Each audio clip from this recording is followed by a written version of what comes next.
This is Atomic Shinobi and today I am going to narrate second and final part of what if Naruto sealed the Kyuubi inside his younger self.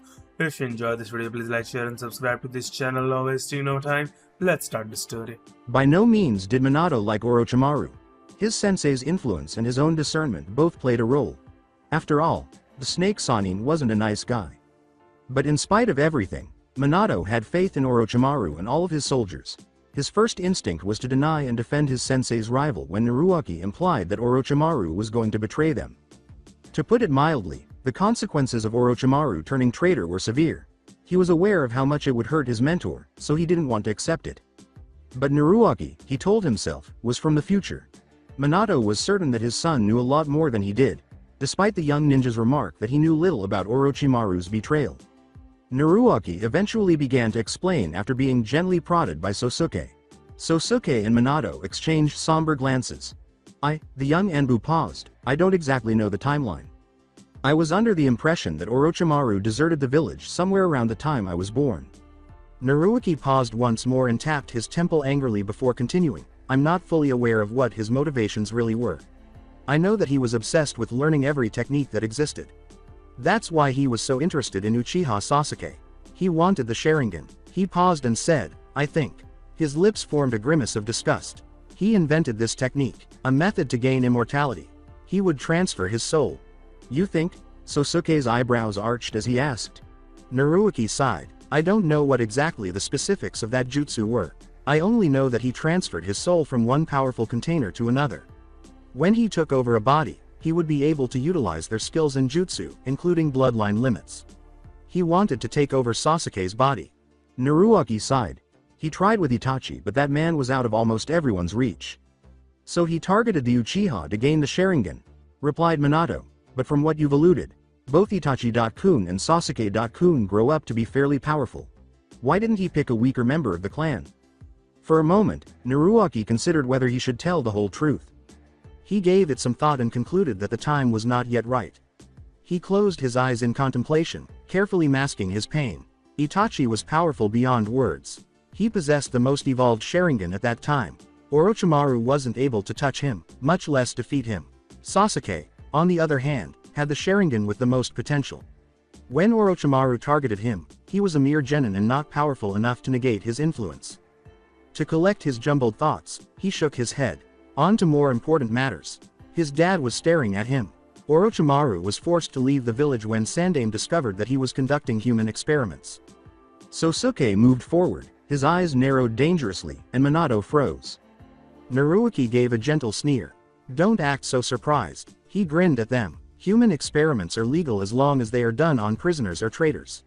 It was only because Orochimaru experimented on the citizens and ninja of Konoha, he became a criminal in the eyes of the Hokage and his council. Experimenting on approximately 60 infants was the last straw. He was forced to leave. Minato leaned back with a sigh. He didn't want Naruto to know that, but he frequently overlooked the fact that the person seated in front of him was an apparently seasoned Anbu rather than a 16-year-old. Naruto's tone and demeanor remained casual as he spoke. Sandaime could have possibly killed him then, but Orochimaru was Sandaime's favorite pupil. He laughed at Minato.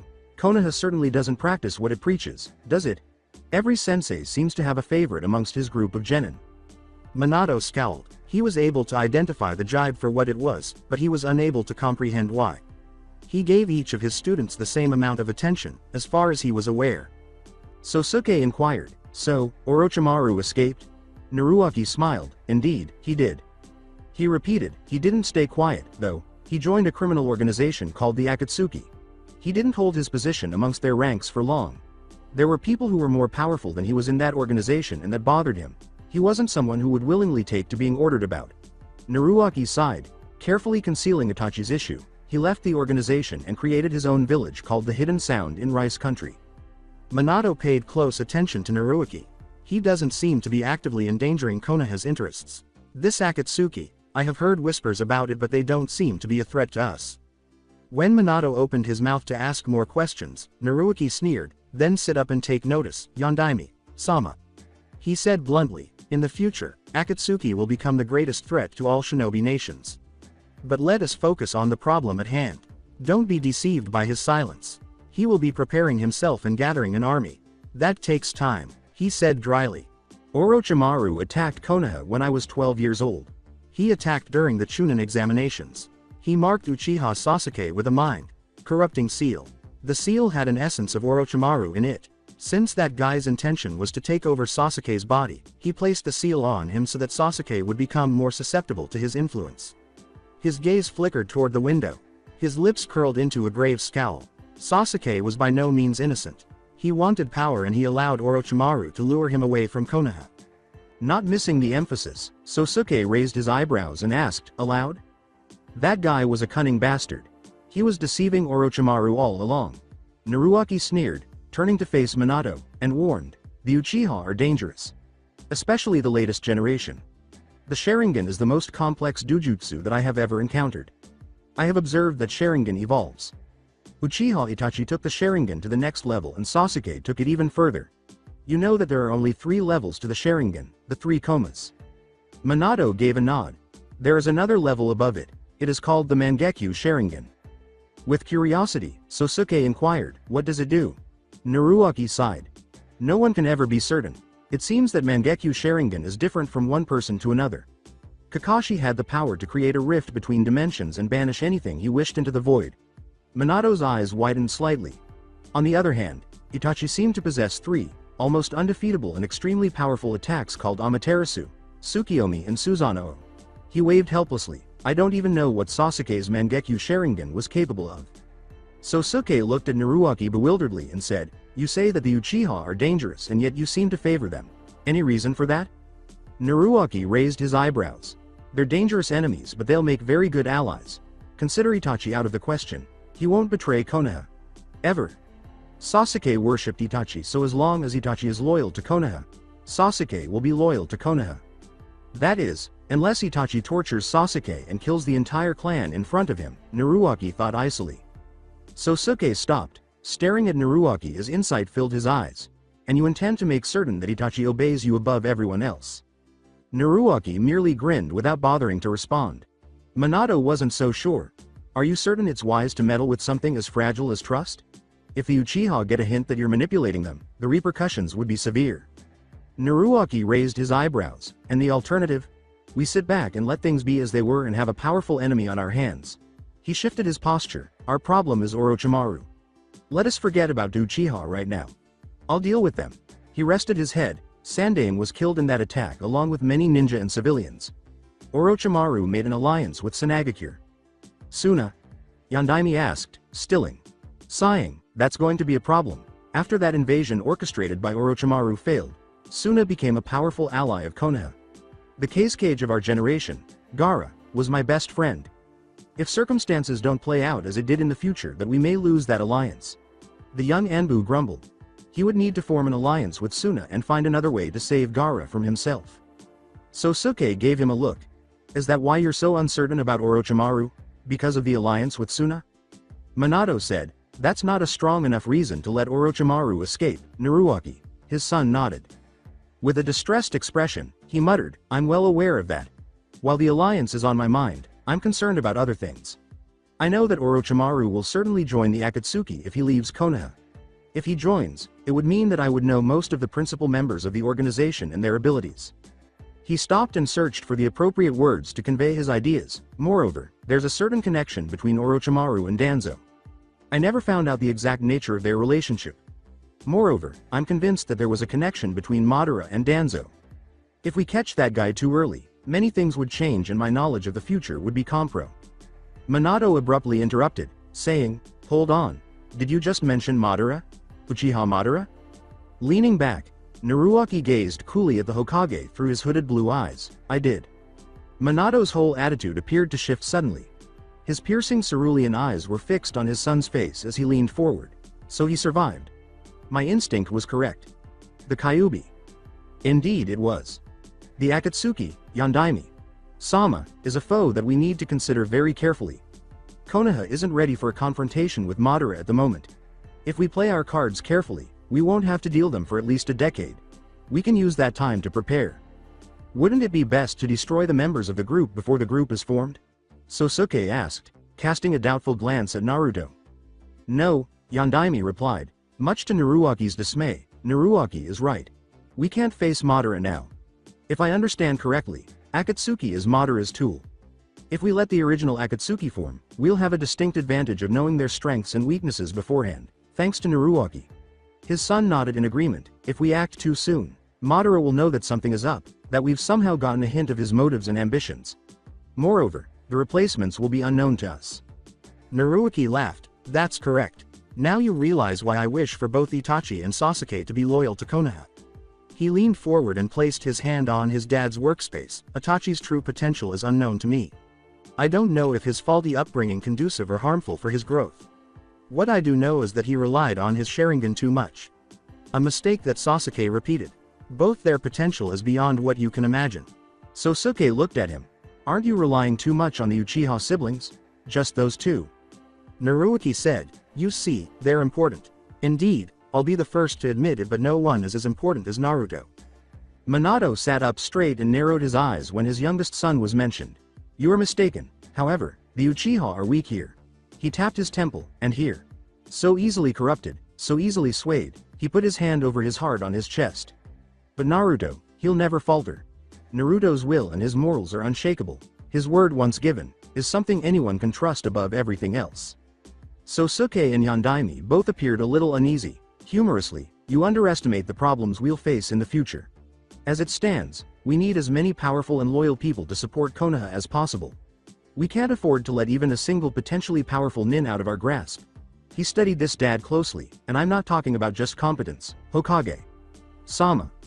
I'm talking about the ability to face nearly impossible odds and insanely powerful enemies and come out victorious. And these potentially powerful nin are?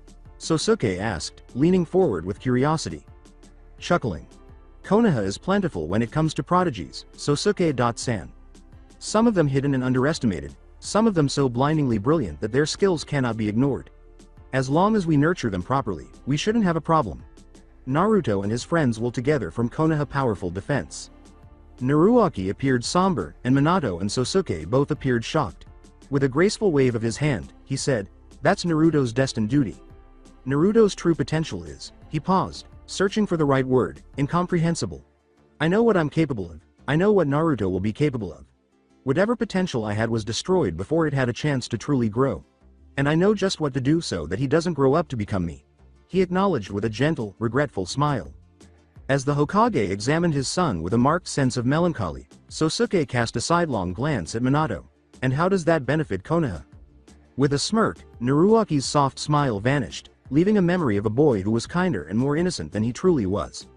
Naruto is Konoha. He said bluntly, Naruto dies, Konoha will follow. Naruto fails, Konoha will fall. Naruto falters, Konoha will suffer. His lips clenched. He is the only one, in the end, who'll be able to stop the destruction of the ninja world.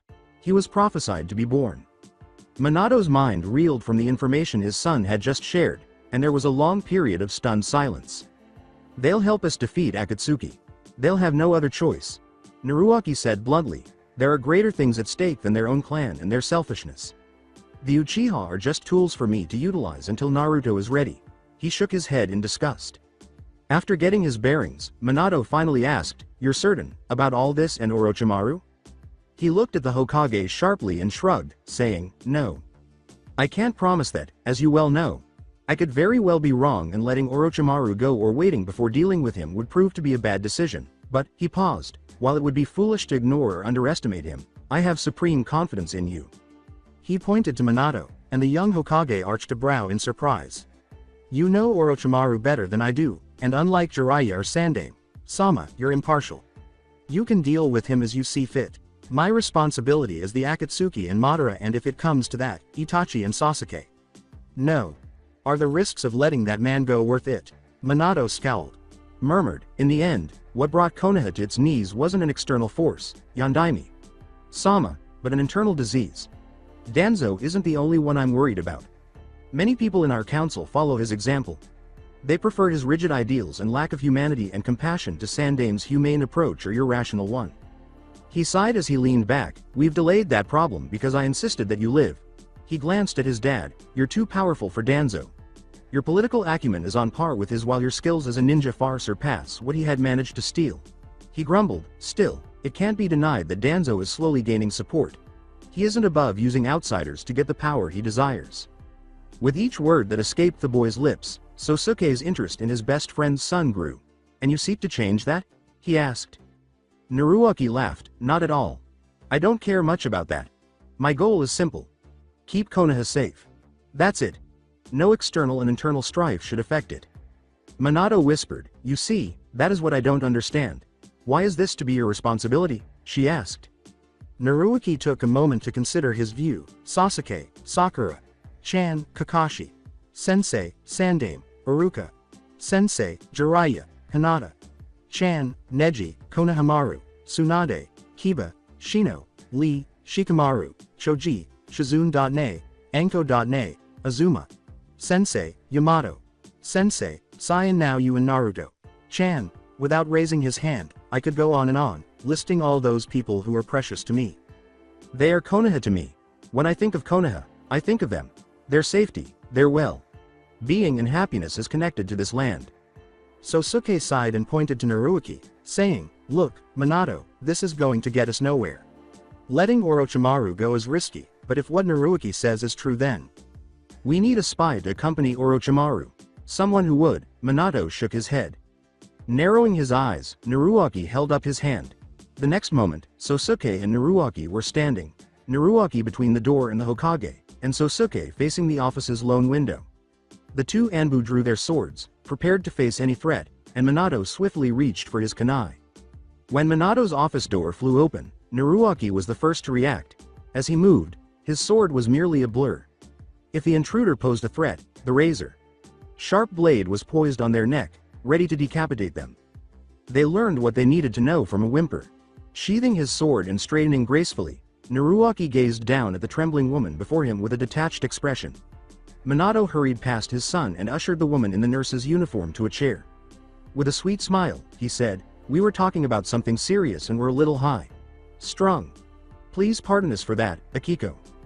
Akiko blushed as her hazel eyes strayed to Naruaki, who appeared utterly uninterested. When Minato noticed her eyes shyly dancing away from his oldest son, he arched an eyebrow. Although his lips quirked slightly, he managed to hide his humor well. Akiko, we're sorry for frightening you, but you shouldn't have rushed into my office like that. What's the matter? In an attempt to avoid looking at his attractive son, Akiko shook her head. Her eyes widened abruptly. Hokage.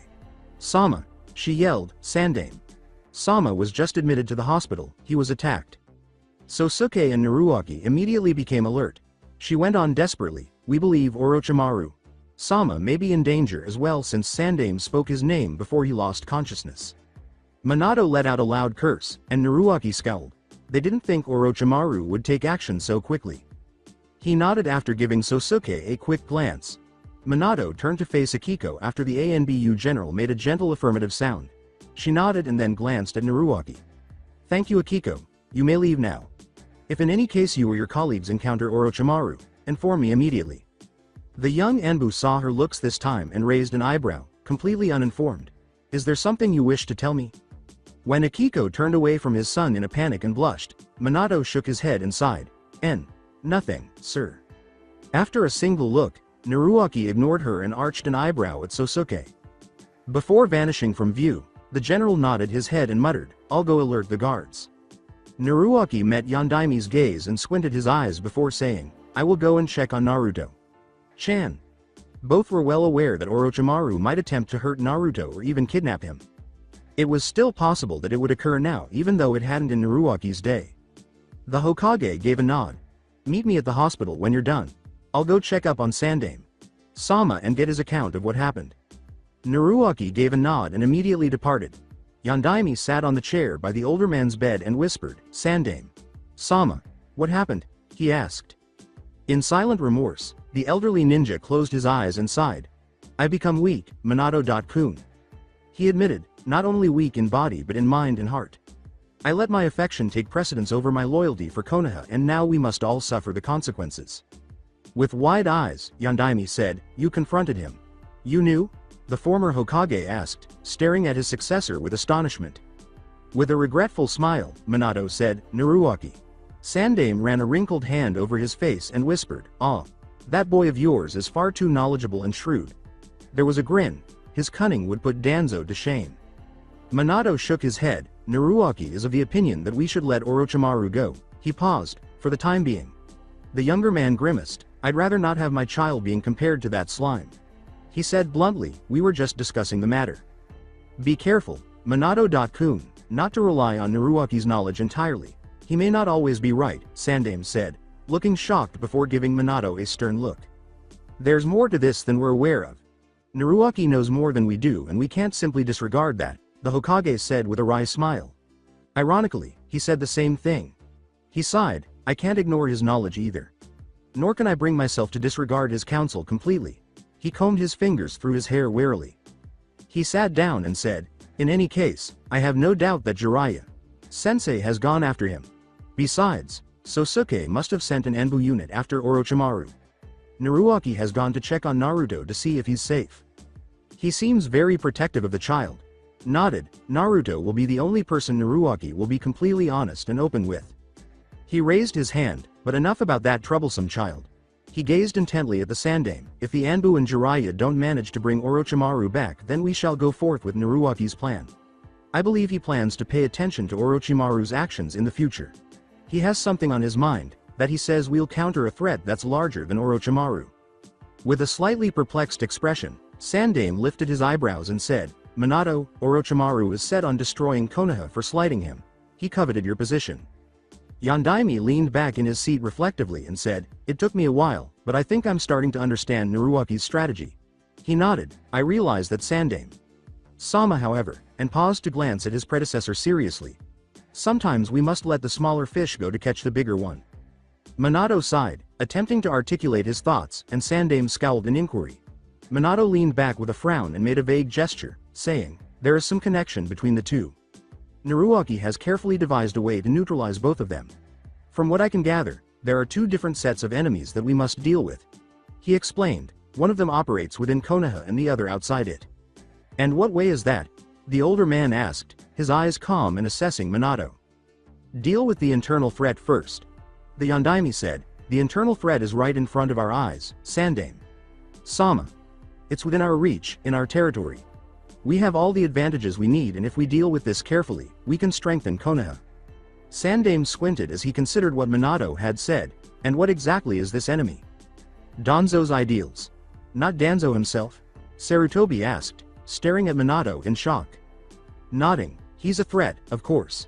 I don't know just how powerful his influence on my Anbu is, nor do I know how deeply Ne has infiltrated our ranks. The problem is that Danzo is whining more and more support. Naruaki is right in one aspect. He exhaled, that particular battle can only be fought with politics and cunning and not with brute strength.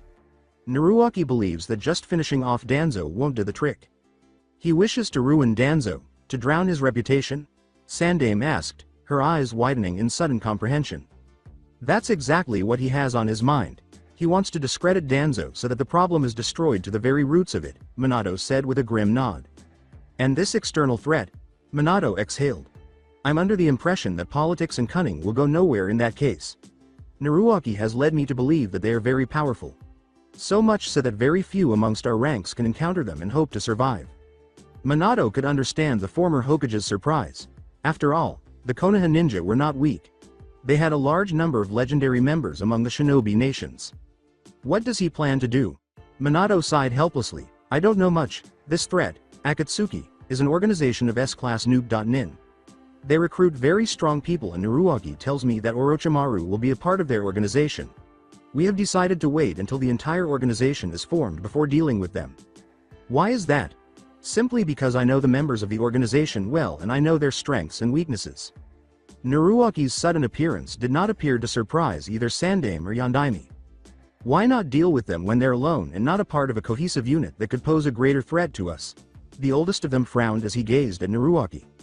If we deal with them now, the leader will simply reform the organization with other members. We must wait until all 10 are recruited before we act, said Naruaki, leaning against a white wall and crossing his arms. Naruaki sighed as Sandaime appeared doubtful. He said bluntly, look, I know you don't trust me. Shaking his head and flinching, Sandaime said, no Naruaki-kun, you're missed. With a dry interruption, Naruaki said, I'm not an idiot. Yondaime gave him a stern look for his disrespect. If I were in your place, I wouldn't trust an 18-year-old newbie like myself, either. He admitted with an informal smirk, "Look, I'm not saying that I'm infallible. I'm possibly the only person who is truly aware of the consequences of my actions. Just because I'm from the future doesn't mean I know everything." With a sigh, Naruaki took the only chair in the room and walked forward, staring at the two adults with a keen sense of intelligence. "I'm not here to tell you what to do, Yandaime Sama. I'm here to guide you. I possess the knowledge, but you possess the power. It's your decision to follow my advice or not." He extended his hands in a broad bow. "I'll admit it right here. I don't have your wisdom, nor do I possess the same level of experience and intellect. The only thing I have working for me is my knowledge of the strengths and weaknesses of the enemy. I know what they are capable of and what they'll do if given the chance." He looked up into his father's eyes, away from Sandaime. "I could tell you everything that happened in the past and it wouldn't make an ounce of difference. How can you begin to appreciate the severity of a situation when you haven't experienced it? I could tell you everything. I certainly trust you enough to do it, but I can't, for the life of me, find words that would do justice." He nodded. "I could try, but I still won't be able to explain to you the real horrors Konoha faced when Pain decided to grace us with his presence. You'll never understand why Orochimaru, for all his brilliance, seems so insignificant in the scheme of things." Naruaki, Yandaime scowled and trailed off. His son was correct. He had to make the choices because he was the Hokage. It was his responsibility to heed Naruaki's counsel. Recalling all of his encounters with Orochimaru, he closed his head and said, "It's the matter of finding the right person to deal with the right enemy. The rest, Yandaime Sama, is up to you. Orochimaru is a brilliant man. I admit it. I have fought him a few times and have never come up on top, but I was a child then." Yandaime drummed his fingers impatiently against his thigh while leaning back in his chair. "Okay. You tell me that we can afford to deal with Orochimaru at leisure."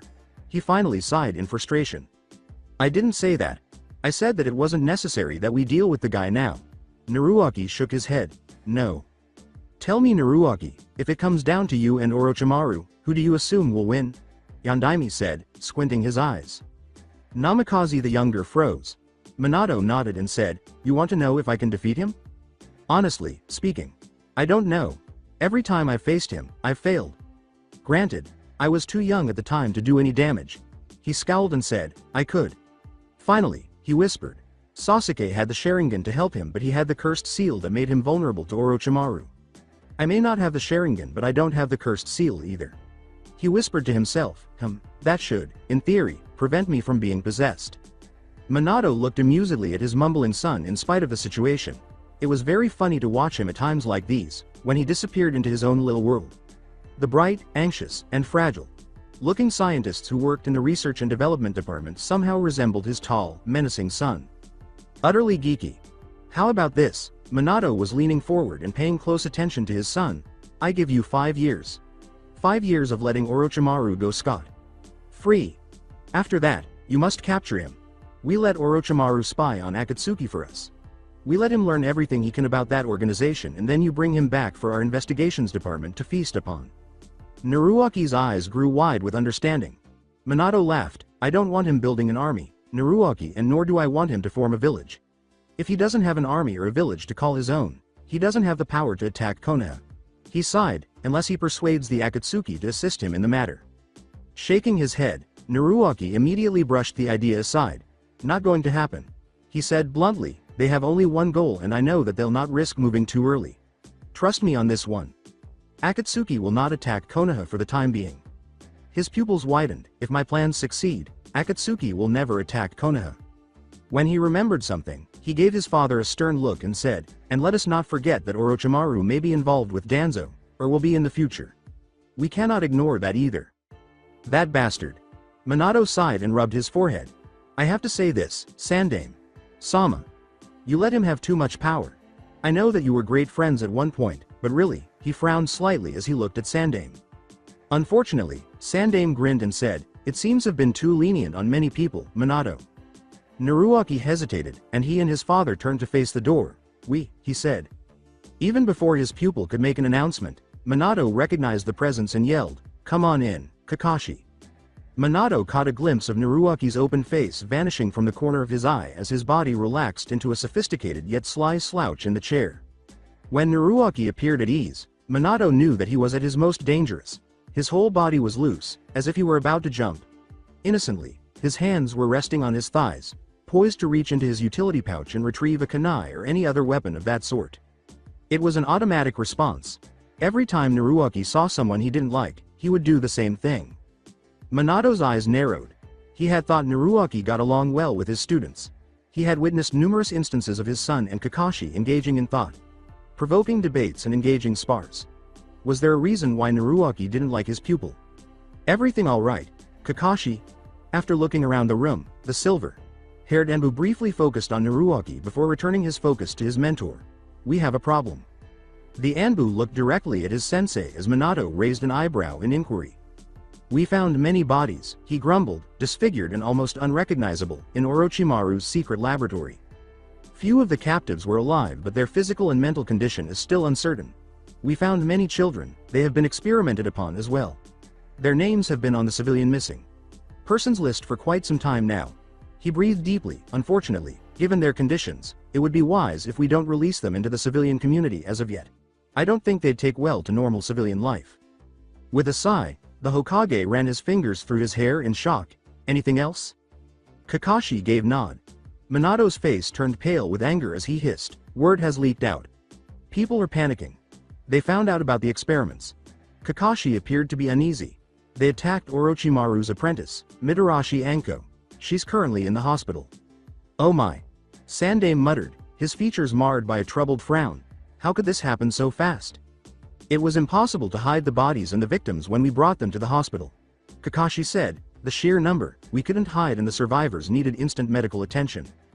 Naruaki frowned and said, so you had to march through the village, in plain sight, while carrying the victims? Kakashi nodded. The younger Namikaze acknowledged that this will take a long time to settle. In that case, panic is unavoidable. In agreement, Kakashi bowed his head. Remembering the irritable 13-year-old, Sandaime inquired, how's Anko? Chan. She was close to Orochimaru. She was upset. Kakashi stated, but enraged as well. I may be wrong, but I don't think she'll betray the village for him. As she looked at Naruaki, Minato whispered, does she have any sort of seal on her? With a frown, Kakashi said, not that I know of. Turning to face the Sandaime, Naruaki said, I hope you recover soon, Sandaime. Sama. Please take care. He sighed and got to his feet, saying, I'll go look into it. With a smile, the older man said, I will. Be careful, Naruaki-kun. Naruaki nodded, yes. He turned to face Kakashi and politely pointed to the door, saying, after you. After receiving approval from Yondaime, the Anbu nodded and left the room. As they made their way to the room where Anko was placed, they walked side by side in silence, but Naruaki could sense Kakashi's looks. Naruaki looked at Kakashi and said, you're tense. The silver-haired Anbu added, and worried. Worried about Yondaime. Sama? Naruaki gave a graceful shrug. He can take care of himself. Kakashi raised a brow at him, and the blonde said, oh, you know that given the opportunity, Orochimaru will come after him. If Ni-san cannot handle Orochimaru, then I fear none of us will be able to. Naruaki responded passively, it's highly unlikely that Orochimaru would take the risk of confronting him. I'm not worried. Shrugging, Kakashi said, if you say so. Since when did you start giving my opinions credit, Kakashi? Asked Naruaki, giving him a playful glance. Kakashi's only response was, Sensei's not a fool. Naruaki laughed, his amused crystal blue eyes glimmering. Before scowling at the door leading to Anko's room, he muttered, so it would seem. On the other side of it, there was a lot of noise. There were clear indications of a struggle, and Kakashi moved before he could. With his hand on his sword's hilt, the younger Anbu silently opened the door, prepared to face any danger. With narrowed eyes, Naruaki questioned, what is going on here? When he saw Anko struggling against the ropes and seals that bound her to the bed, snarling and swearing despite the severe wound she was suffering, there was a hint of cold rage in his voice. He turned to face his father's female student as a sweet-sounding voice called out to him, Naru-kun. We cannot heal her until she stops moving. She doesn't, obviously the seal on her neck is doing something to her and even tying her down isn't helping, Rin said, looking at Anko with a worried expression. With a sigh, Naruaki massaged the bridge of his nose. He began removing the ropes and seals that bound Anko, whispering, Kakashi, help me with this. In a sharp voice, Naruaki told the healers and nurses to keep your distance. I don't want any getting hurt unnecessarily. Up against the wall, all of you. The healers promptly followed the command. And when Enko screamed loudly and reached out to claw at Naruaki after her hands were free, Naruaki hissed in agitation. Kakashi, her hands. Despite all of her difficulties, Kakashi took immediate action and pinned her hands to the mattress. With a low growl, Naruaki jumped on top of her quickly, straddling her stomach without slamming her under his weight. She practically screamed, "Get off me, you bastard!" But Naruaki ignored her cries. He took hold of her chin and made her expose her neck to him in a gentle yet firm manner. The seal caused Anko a lot of pain and mental distress because it was extremely active and unstable. Although Naruaki was aware that Anko's will would ultimately prevail, he also understood that it would limit her in some way. Rin exclaimed, "Naru-kun. What are you doing?" in horror as she saw the skinny 13-year-old girl straining under the weight of a tall, muscular man. Kakashi glared at her as she nearly took a step forward, saying, "Rin, let Naruaki handle it. He knows what he's doing." "But Kashi-kun," Naruaki hissed as he cut his palm with a kunai, allowing the wound to bleed, and scolded, "Rin, you're distracting me." Holding Anko steady, he began painting a seal around the cursed seal after his own blood covered his fingertips. Until Anko's injuries healed, that was the best he could do. He would then try the evil sealing method, or Fuja-hoin, on her. He swore to himself that he had not done more research on the Ten no Juin, cursed seal of heaven. Naruaki didn't bother to learn more about Sasuke's seal after Itachi permanently sealed it away. He lacked the will and the time. Naruaki had no reason to study something that hurt him so much because Sasuke had been killed some time ago. When Anko suddenly moved, he hissed in annoyance and grunted. He lifted his hand and slapped her hard. All were motionless, even Anko, who gazed at Naruaki with wide, astonished eyes. Ignoring her flushed face, he said stiffly, "I apologize." He then proceeded to fix the error that Anko's movements had caused. Before gathering his chakra, he gave a direct explanation. "If I get this wrong, you'll suffer more pain." The kanji that was written in blood glowed as he whispered, "Suppression seal." As the cursed seal struggled and burned beneath the feeble suppression seal, Anko cried out in a hoarse voice. With a sharp, loud voice, Naruaki ordered, "Anko, listen to me. The power of the cursed seal is tempting, but it comes at a cost. Reject it. You don't want that corrupted power, Anko. Help me out here, you need to focus." With a low moan, the girl fought the pain, tears streaming down her cheeks. "That's it." Naruaki sighed softly as he saw that the suppression seal was slowly but surely defeating the cursed seal. "Good girl, Anko. Turn away from that power. You don't need it." As he watched his jutsu progress with sharp eyes, he whispered, "Good girl." When the cursed seal finally stopped moving, Naruaki relaxed. He got out of bed and used the cloth Kakashi had offered to apply pressure to the wound on his palm. With her stunned gaze fixed on the ceiling, Anko lay on the bed. Although she was shaking and as pale as a sheet, Naruaki was confident that she would recover quickly. Rin approached him as he nodded to the medics, who hurried forward to tend to her injuries. She took his injured hand and directed some of her healing chakra into it, whispering, "Sorry for doubting you, Naru-kun." She put a bandage on Naruaki's hand as the wound started to heal, and she sighed, "The poor girl." Naruaki ran his fingers through his hair and hummed. "That seal isn't going to last for long." He cautioned, "I need to know when she's healthy enough to withstand a respectable amount of strain. I have a more powerful seal on my mind that should suppress the cursed seal more efficiently. However, it'll drain her significantly." "How long will the suppression seal last?" Rin asked him curiously, sighing, "I'll let you know as soon as she recovers."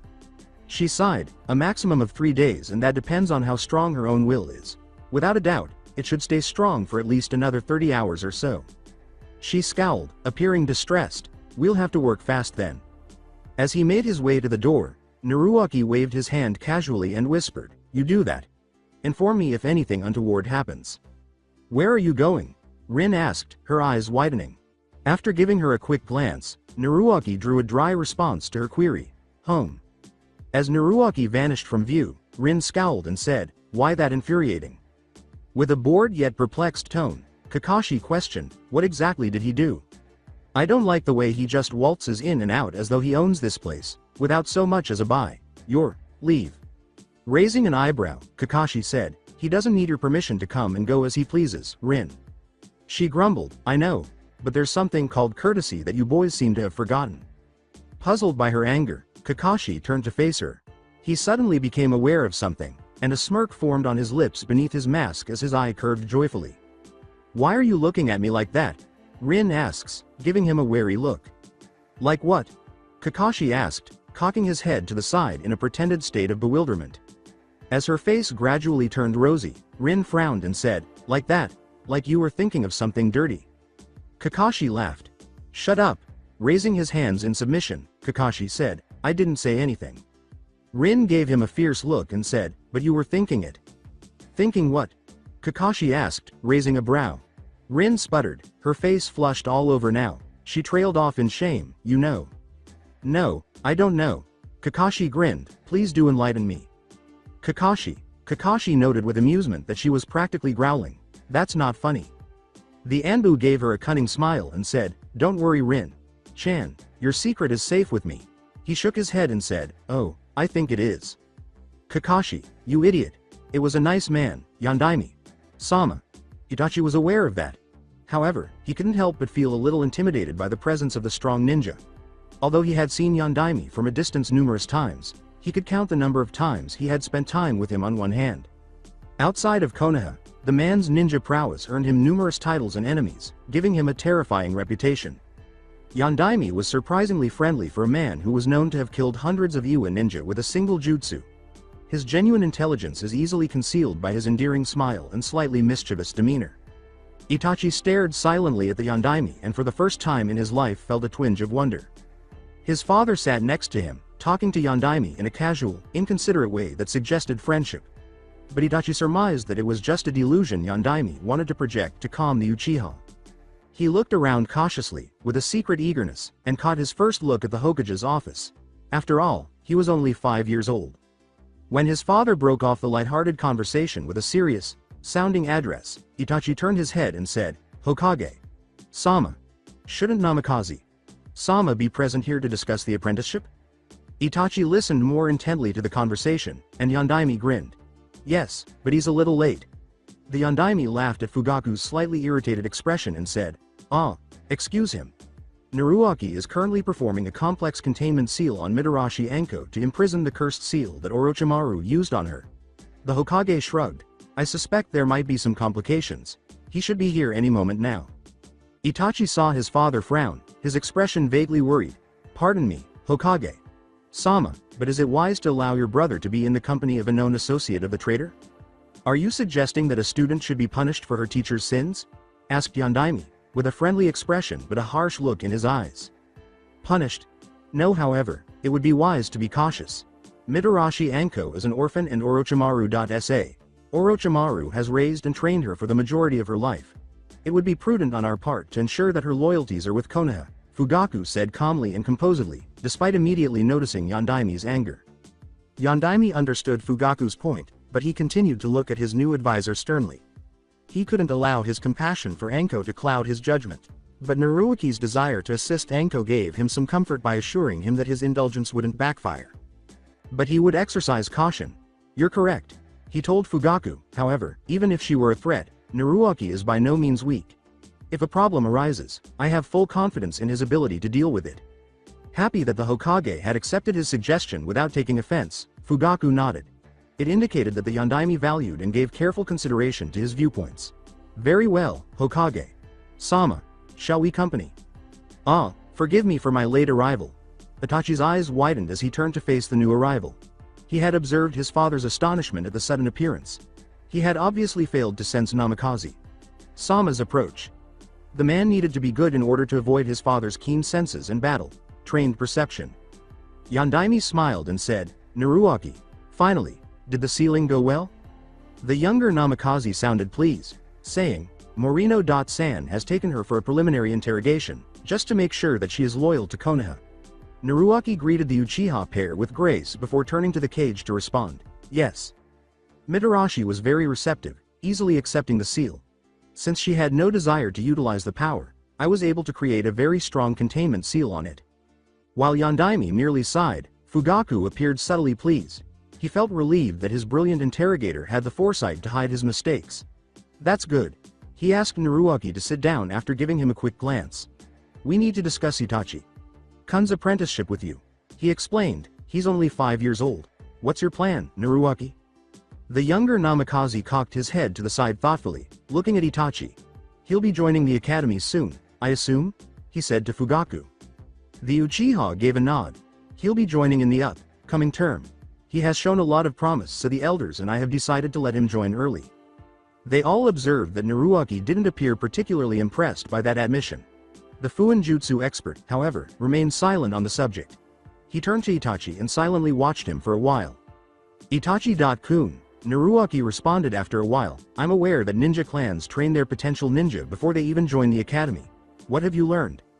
After glancing at his father, the Uchiha heir responded, I've been training in taijutsu, chakra molding and detection, hand seals and stamina. He looked at Naruaki closely, hoping to see how he would respond, but the Namikaze remained unimpressed. I've also been working on my speed. I must commend you, Uchiha-san. You've established a solid base for Itachi-kun. Naruaki looked at Fugaku with a grudging respect and raised a brow. And adding hand sealing exercises at such a young age means that Itachi-kun would grow to be truly proficient in that small but very vital aspect of being a ninja. Fugaku nodded, accepting the praise with pride. Naruaki smiled faintly. Thank you for your kind words, Fugaku said with a bow. Naruaki took a deep breath and said, Itachi-kun, since you're already training with the basics that I wished to train you with, we must proceed to something that is the foundation to Fuinjutsu. Itachi leaned forward curiously, curious to find out more about the unknown field. It's time to practice calligraphy, said Naruaki with a sly smile. Itachi, deeply disappointed, whispered incredulously, calligraphy? Fugaku appeared upset as well. Itachi-kun, calligraphy is the best way to ensure precision in sealing. With ninjutsu and genjutsu, you need to practice hand seals, correct? Yandaime said with a laugh and a shake of his head. Itachi nodded. With Fuinjutsu, you need to have a steady hand, the ability to write the runes in precise, clear handwriting and to write it as fast as possible. Advanced seals rely on a specialist being able to mold chakra in a precise pattern without the aid of drawn seals. However, before that you must learn the basics. Mold chakra? Itachi inquired, attempting to grasp the idea. Aren't all seals drawn? Much to the surprise of Fugaku and Itachi, Minato told them, the Fuinjutsu that I use, grinning, are quite inferior to what Naruaki is capable of. The type of chakra manipulation required for some of Naruaki's advanced seals is beyond me. I doubt Tsunade, with her masterful chakra control, could manage it. Scoffed, it has nothing to do with control. He appeared somewhat dissatisfied. Chakra control is about as graceful as a rampaging rhino. Fuinjutsu requires a certain elegance and flexibility, not control. In Fuinjutsu, you don't control your chakra, you work alongside it, working with its natural tendencies. And to answer your question, he glanced at Itachi. No, not all Fuinjutsu are drawn on a surface. However, that concept is too advanced. You'll only understand it after you have a sufficient grasp on the basics. Fugaku was staring at Naruaki. Uchiha-san, I can't legally take him on as an apprentice until he has graduated from the academy. While he's in the academy, let him learn everything at a steady pace. Calligraphy will take a while to master. After that, when I'm satisfied with his performance, I'll introduce him to Fuinjutsu theory. He presented Itachi with a scroll. Purchase calligraphy materials and we'll start working on that. The Uchiha heir's eyes grew wide as he opened the scroll. He had never seen characters so beautifully shaped. The kanji were all uniformly sized, neat, and precise. The beauty of kanji was proudly displayed in plain script, devoid of any obvious flourishes or sloppiness. Beautiful. Itachi inhaled, sensing an unidentified strength in those words. Despite their small size, they exuded an air of intimidation. All of a sudden, calligraphy didn't seem like such a letdown. Reluctantly, Fugaku nodded in admiration as he examined the exquisitely written script. Calligraphy is a good skill for the heir of our noble clan to have. Despite their amused glances, Minato and Naruaki remained silent about Fugaku's arrogant conceit. Well, then, Minato responded, you agree to sign the apprenticeship papers when Itachi has graduated? You're aware that you'll be granting him a partial guardianship over the child? Fugaku gave a nonchalant nod. The use of partial guardianship was effective. It gave the teacher the ability to control nearly every element of his students' ninja lives. Naruaki would be granted numerous privileges. Naruaki could not, however, overrule the choices made by Mikoto and Fugaku. The advantage, however, was a blessing. Knowing that he could persuade Fugaku to agree with him, Naruaki was reasonably confident in his ability to influence others. Itachi-kun, before your father signs the agreement on your behalf, I want you to understand something, Minato said. turning away from Itachi with a reassuring, cheerful smile to a serious frown as he realized the deal was about to be finalized. Itachi looked at the Hokage and nodded. Apprenticeship isn't like normal Junin mentoring relationship. You'll have a Junin leader once you graduate from the academy, but he'll only guide you on missions and teamwork. Naruto will always be your primary mentor and his word is absolute. The privilege of apprenticeship comes at a price. He sighed. As I said before, Naruto's Fuin Jutsu skills are an asset to Konoha. He can take only one apprentice at a time. You will be completely dedicated to mastering the art. I won't tolerate any failure in that department. If you slack off, I will terminate the contract, even if I have to go against Naruto's wishes to do it. Itachi went pale, and Naruto's eyes grew wide. Yondaime.sa. With a neutral expression on his face, Fugaku watched as Yondaime raised his hand to silence Naruto. Itachi.kun, my little brother seems to have confidence in your skills. I expect you to work very hard. Fuin Jutsu is an intricate and delicate field of study. You'll work outside your natural advantages. In an attempt to alleviate some of the anxiety that his son was attempting to hide, Fugaku continued the explanation when Itachi gave him a perplexed look. Yondaime is speaking of the Sharingan, Itachi. He stated, if there is one thing that Sharingan can't analyze or predict, it's Fuin Jutsu. The Uchiha heir looked at his future teacher and nodded in comprehension. Namikaze Sama was a sight to behold. He appeared more solemn and severe than his older brother, but there was a laid-back vibe about him. Namikaze Sama, thank you for giving me this opportunity to learn your art. I promise to dedicate myself to its study and do justice to your skill. I will not bring disgrace to your name. Itachi abruptly stood up and bowed respectfully to Naruto. Minato was shocked to see such a sophisticated, well-spoken speech from a 5-year-old child and turned to face Itachi. Even Fugaku appeared somewhat taken aback and pleased. Naruto, though, appeared to anticipate such maturity from Itachi. With a simple nod of approval, the younger Namikaze turned to Yondaime and said, it's settled then. Are you certain you're ready to accept the responsibility of a student? The Yondaime asked after staring at Naruto for a while. As much as I would love to have Fuin Jutsu passed on in Konoha, there's no need to rush it. Fugaku appeared a little uneasy, not wanting to make a mistake, but Naruto's assured response allayed his worries. I'm ready. Smiled, very well. If everything is agreed upon, we can move forward. He gave Fugaku the scroll and said, Naruto has already read and approved of the terms. Please read the contract thoroughly, Uchiha.san. If you have any problems with it, we shall address it immediately. The Yondaime was given a scroll by an Anbu who said, Hokage Sama. A missive from the council. A last-ditch attempt before they lose all power? Asked Naruto sarcastically, raising his eyebrows. Fugaku turned to face the Anbu and said, they've finally agreed upon the representative from the General Council. Minato laughed, and he grinned. Have them assembled in an hour. Ask Dr. Aikawa Shizuka to come here within an hour. With a silent nod, the Anbu departed soundlessly. Fugaku looked at Minato gravely and said, speaking of the General Council. Yondaime Sama, if I may suggest something? He asked. Minato gave him a perplexed look but nodded, saying, of course.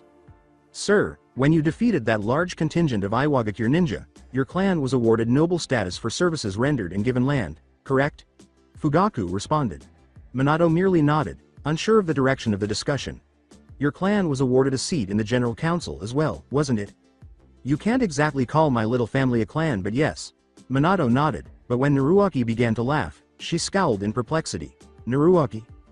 The younger Namikaze remarked, interesting point, Uchiha.san. How very cunning of you. A slow, sly smirk crossed the Hokage's features as he said, I must agree with Naruto, you're very sly, Uchiha.san.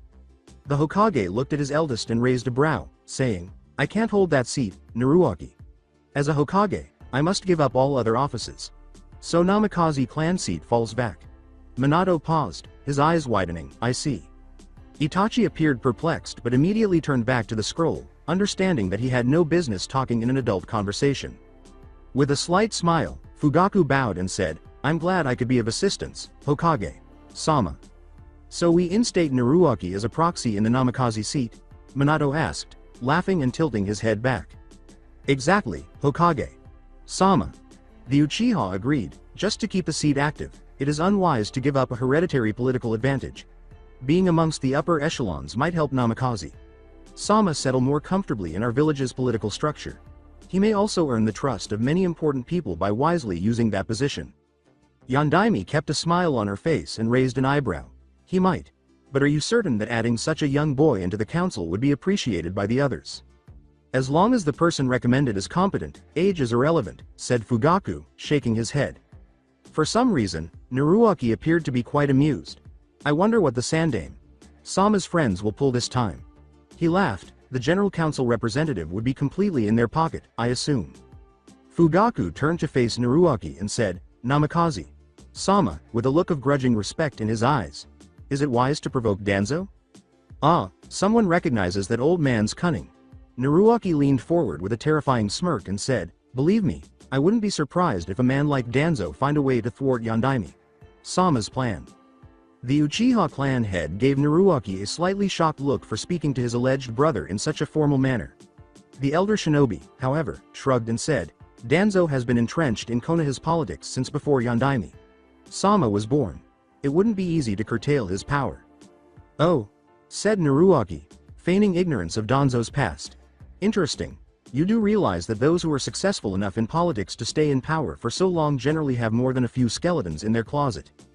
Danzo definitely isn't a saint, that's for sure, Minato laughed. What do you plan to do, Hokage? Sama, you'll allow Danzo's spy to be on the council? Fugaku asked, glancing at the Hokage. Minato and Naruaki both grinned simultaneously, their striking similarities shocking the Uchiha. Since the beginning of the meeting, he had been watching the two interact. He had some reservations about Naruaki's odd, rigid formality of speech, but Fugaku saw some unmistakable parallels. The striking similarity in appearance could be dismissed as a coincidence by those who were genuinely doubtful, but those suspicions were dispelled by the modest, understated actions. There was no doubt that Yondaime Sama and his brother smiled at the same thing. They also had strikingly similar postures. Fugaku was taken aback by that, given that they had only recently met. Uchiha-san, Minato said, smiling slightly, almost placidly, if I have no one to cross swords with, where will I find my amusement? Minato laughed as Naruaki snorted with a cunning smile, being the Hokage isn't the most interesting job for an active, competitive guy like me. Fugaku felt a drop of anxious perspiration fall down his temple as he glanced from Namikaze to Namikaze. He felt sorry for that haughty old fool who claimed to be a skilled manipulator. There was no chance for Danzo. Naruaki was anticipating it. In the silent conflict between Danzo and the Hokage, Yondaime had initiated the conflict. Danzo was lethal when pushed into a corner, and he had forced the elderly belligerent into one. As he hid in the council chamber's shadows, the young Namikaze felt his lips curl into an excited smile. Not so long ago, he was totally incapable of understanding the nuances of politics. He had been that innocent, idealistic youngster who believed that his physical prowess and abilities would be sufficient to defend his priceless people. Speaking of honor, bravery, and justice, Naruaki gave rise to the moral speeches that won over his adversaries. In the world of ninjas, those values were out of place. And if ninja combat was a gritty illustration of deceit and deception, ninja politics was a whole other ball of slime. Danzo himself had taught him those important lessons in the art of manipulation. The warmonger taught him the fine art of subtly provocating and taunting, of using clever, beautiful language and concealing ulterior motives. Unfortunately for Danzo, he felt no remorse about using his teacher's methods against him. Before everything changed, he watched in silence as the General Council showed up for its last meeting. While waiting for Yondaime to arrive, Danzo maintained a neutral expression, but Naruaki saw right through it. Danzo had a smugness about him that made Naruaki smile eagerly. The old man had a plan, and he was eager to stop it and make his plans fall to the ground. His father, looking as calm as ever, sat down and he watched. He had to acknowledge Minato's skill as an actor. As if nothing had affected him, he sat there. The majority of the counselors were uneasy due to his focused, steady gaze. Danzo started, now that Hokage Sama is here, without even asking Yondaime's permission. We need to discuss the new council. As per Yondaime Sama's new decree, a 5-member advisory council is to be established and the rest of the general council will remain untouched. Everyone would have a chance to be on the advisory body for 5 years. Danzo continued, reiterating the details they had already learned. After a little pacing, the elderly man turned to Minato. We have, after much thought, decided that I shall be the candidate for the position. Naruaki's body went rigid with shock and rage, and he had to fight back the sudden rage in his blood. How had Danzo persuaded everyone of his suitability as a candidate? He glanced quickly at his father, watching with astonishment as Yondaime steadily looked at Danzo, as if anticipating the abrupt announcement. Not at all shaken, Yondaime responded with remarkable poise, "Very well." The silence seemed to frighten even Danzo. Leaning back, Minato effectively suppressed a contented grin. He would monitor Danzo and ensure that the elderly man eventually understood his role. Furthermore, 5 years now meant that Danzo would have to wait another 10 years to get involved. When he saw realization dawn on Naruaki's face, he looked at his son and refrained from grinning. Danzo had just committed a grave error. He had a trump card, but he used it too soon, which is a rookie mistake. Planning and training would be the only activities for the next 5 years. 5 years later, not even his plans for Orochimaru started. Was the old belligerent so terrified of losing his influence that he rashly seized the opportunity to regain it? Danzo said, somewhat patronizingly, "Good." Naruaki fought the impulse to choke the man. He had become so protective of his father that he was unaware of it. He became tense at the first sign of disrespect or disobedience to the Yondaime. Naruaki tried to keep everyone's focus away from him by carefully controlling his killing intent. Naturally, his father was not in the least bit offended by Danzo's continued subtly disrespectful behavior. It was an excellent illustration of what it meant to be a Hokage. "You were not loved by everyone. The General Council representative elected by me is Uchiha Fugaku." The Uchiha nodded in acknowledgement. "The elected representative by the council is Shimura Danzo." "Ikawa Shizuka-san," Minato said, pointing to the graceful woman wearing a simple yet attractive kimono, "is the civilian representative." "Now," Minato started, "I'll present the full council to you. There are no leaders in this advisory body. All 5 of them have equal power." Minato knew he had made the right decision based on the fleeting expression of surprise and annoyance on Danzo's face. As the general of Anbu, Nakagawa Sosuke-san will have a seat in the advisory body. General of Oinin, Kurigane Reina-san will have a seat as well. Danzo didn't appear happy. He was unable to influence any member of the advisory council.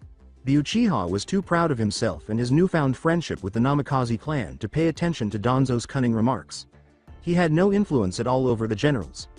Danzo had to acknowledge that Kurigane Reina was not someone to mess with, even though he didn't think women were particularly strong or helpful. The missing nin dreaded her name almost as much as they dreaded the Hokage. As much as Danzo would like to turn Minato's friend against him, he knew it was impossible because that Nakagawa bastard was Yondaime's best friend. When the civilian representative had to make the decision, he fervently hoped Minato would select from the merchant guild. They were easily tainted. But the Aikawa clan's current leader was Aikawa Shizuka. She came from a noble family. Despite being mostly civilians, they were descended from samurai and had a rigid, unalterable code of honor. Even Shizuka wasn't a slacker. She was a strong woman and one of the greatest medics to ever grace Konoha since Tsunade. Beneath her amiable exterior lay a razor-sharp mind and abilities that guaranteed her a position among Konoha's most esteemed citizens. Danzo squinted at the Hokage, questioning whether that conceited fool had deliberately selected a council to foil his schemes.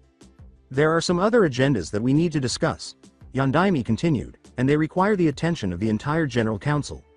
Let us consider this the first run for the new Advisory Council, IB." Others in the room were shocked by Danzo's disrespectful interruption. "Before we discuss that, I have a question to ask you, Hokage Sama." Even Kaharu and Homura appeared a little uneasy. Danzo was about to unleash the heavy weaponry. Minato raised a questioning eyebrow at him and said, "Go ahead, Danzo." He nodded, pointedly omitting the honorific "san," while maintaining a chilly stare at the elderly man. With an air of satisfaction, the commander of Root leaned back, disregarding the lack of respect. He had been able to annoy the Hokage to some extent. "We were informed that Orochimaru of the Sannin has attacked Sarutobi and escaped Konoha." Danzo responded, "My question is, Hokage Sama, why wasn't he stopped?" Naruaki froze. Minato laced his fingers in front of his mouth and looked at Danzo. The Hunter Nin came back unsuccessful. He sent Kurigane Reina an apologetic glance, but she just shrugged, unconcerned. Hyuga Heishi, who has always stood by Yondaime, said coolly, "Orochimaru didn't gain his legendary status was nothing. Danzo-san. Besides, to my knowledge, even Jiraiya Sama went against him and was defeated." With a sneer of disgust hidden behind his firm words, "Of course he was defeated. Just like Sarutobi was defeated. They're all soft-hearted fools swayed by false bonds of friendship and affection." Danzo looked at Minato and said, "But I expected better from Minato." The casual and impolite address caused a small, group gasp. Minato questioned, "What do you think I should have done, Sandame?" Sama and Jiraiya. Sensei couldn't stop him. I wouldn't risk the lives of my Oinin when there's no chance of success. Reluctantly, Nara Shikaku remarked, you could have taken care of it yourself, Hokage. Sama. Even though he held Minato in high regard, he couldn't deny that Minato hadn't used all of his might to oppose Orochimaru. If the Hokage appeared to falter, it was his responsibility as the council member to question his actions. You've defeated Orochimaru soundly before. As all of the general council members looked to Minato for clarification, Danzo felt a smirk appear on his parched lips. This was an excellent chance to undermine Minato. Naruaki pondered his father's reaction to that charge. Danzo was perceptive enough to take advantage of Nara's point. Given the current course of events, he questioned whether it was the right choice for them to let Orochimaru go. He misjudged his father's intelligence and mental toughness, though. Slowly, Minato said, you lot are getting very brave. His voice had a low, menacing edge that made everyone uneasy. With a chilling gaze, he lifted his eyes to level them. He leaned back and crossed his legs gracefully, saying, very well, I'll be generous today. In matters of Konoha's security, there are very few I trust. When Naruaki noticed that every council member was writhing in pain, he arched an eyebrow in interest. He and the Sosuke-san were the only ones who were unaffected by Minato's behavior. To their surprise, he said, I've long suspected Orochimaru of deceit. Even though Naruaki knew it was a lie, Yondaimi's deception was so skillfully done that nobody had any grounds to suspect her. He smirked at Danzo's unexpected unease and said, for the past few months, I've been re-evaluating many of Konoha's established systems to look for flaws. There have been some rather alarming lapses in security. There have been attempts to steal from the Hokage's library. Some research from our research facilities show signs of tampering. That and a few other such findings led me to investigate the problems in full. Suddenly, Danzo went pale. One of the culprits turned out to be Orochimaru. My investigators, however, found that he wasn't the only one that was actively endangering Konoha's interests. Minato sighed. Moreover, I've received some information that could, potentially, harm Konoha. Such threats must be dealt with caution, and I'm not going to reveal such sensitive information to appease your pride, ladies and gentlemen. Closing his eyes to numb the tinge of pain at Minato's lack of trust, Hyuga Heishi hid a wince and remained silent. Unwilling to agitate Minato just yet, Danzo remained silent. Danzo was unwilling to allow the Hokage to learn about his activities, even though it appeared that they were very close. But Hokage Sama, Kaharu argued, you can't just conceal such vital information from us. We have the right to know. This is a ninja village and I'm your lord, Minato sneered, and unless all of you can convince me today that you aren't putting your personal delusions of power and clan pride over the well-being of the village, I won't trust you. He narrowed his eyes in warning, I shall do as I deem fit for the security of this village. He looked at Danzo with a slight smirk. Madam, you have those rights only if I allow you to have them. The direct response made everyone in the room shudder. Even Naruaki appeared troubled by his father's outburst of rage. Minato grinned at them. Someone as this village is messing with that which is under my protection. If I catch that person, I'll bring him to his knees and skin him alive in front of the entire village. Everyone was paled, and I'm not kidding. Orochimaru was let go because I have plans for him. That's all that you need to know. I'll not be questioned further on this matter. He was met with complete silence. After Minato's unusually irate reprimand, nobody dared to speak. They had forgotten why the Yondaime was one of the most feared shinobi in the ninja world because they had grown accustomed to his upbeat and amiable manner. Konoha has long been known as one of the strongest villages. We were the first hidden village to be established. We've survived many wars and skirmishes. Most of us have personally sacrificed something for the good of this village. Minato continued. A couple of months ago, I lost my wife, nearly lost my brother and my son because of a faceless enemy who summoned Kyuubi directly to Konoha. Now I find that there are people in this village who have indirectly associated with this man. That information caused several sets of eyes to widen. I've realized that some people in Konoha need to learn valuable lessons. He focused on Danzo and went on to say, some of you have accused me of being soft. He said, and I've realized that you're correct. I followed in my predecessor's footsteps, grimaced, and allowed too much freedom. From now on, I'll be more vigilant and you will feel its effects.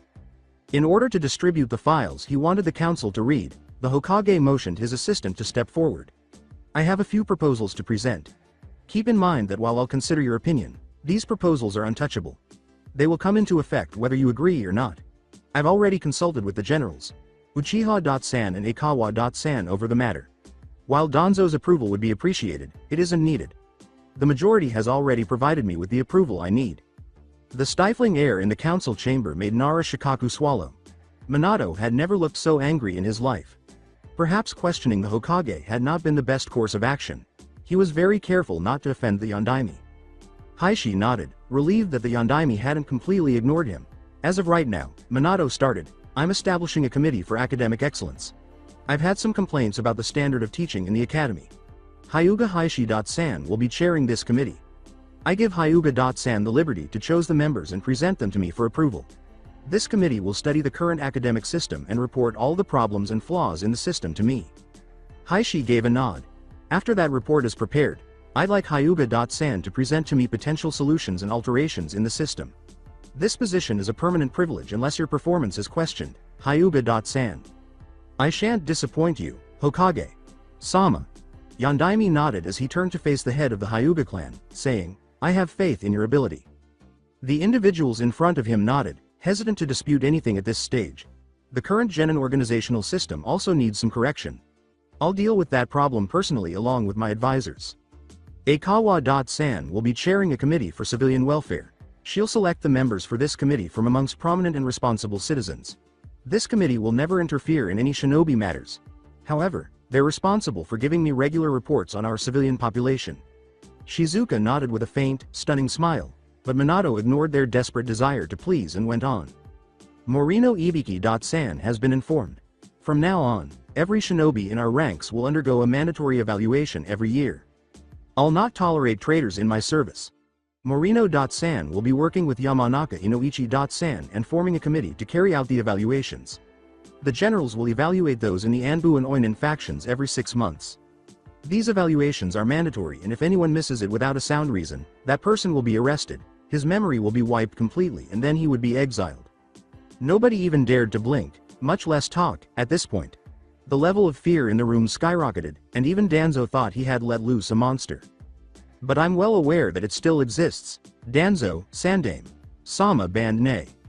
The old belligerent felt a drop of cold sweat fall down his cheek. You will submit an entire report on the strength of your organization, along with the true names and origins of those shinobi. If you do this, I'll allow this organization to exist and take care of the more delicate missions that we get. He sighed. However, if you refuse to cooperate, I'll raise your organization and kill every single root Anbu in my ranks personally. Do you comprehend me? If you don't submit to the will of the Hokage, you're a traitor, and I'll not tolerate traitors. After a long period of silence, Danzo gave a rigid nod. Yes, Hokage. Sama. Good. Yondaime replied, from tomorrow onwards, my brother and I will be conducting a thorough upgrade of the security seals on Konoha. These seals shall remain confidential, and I will not allow anyone access to the original designs.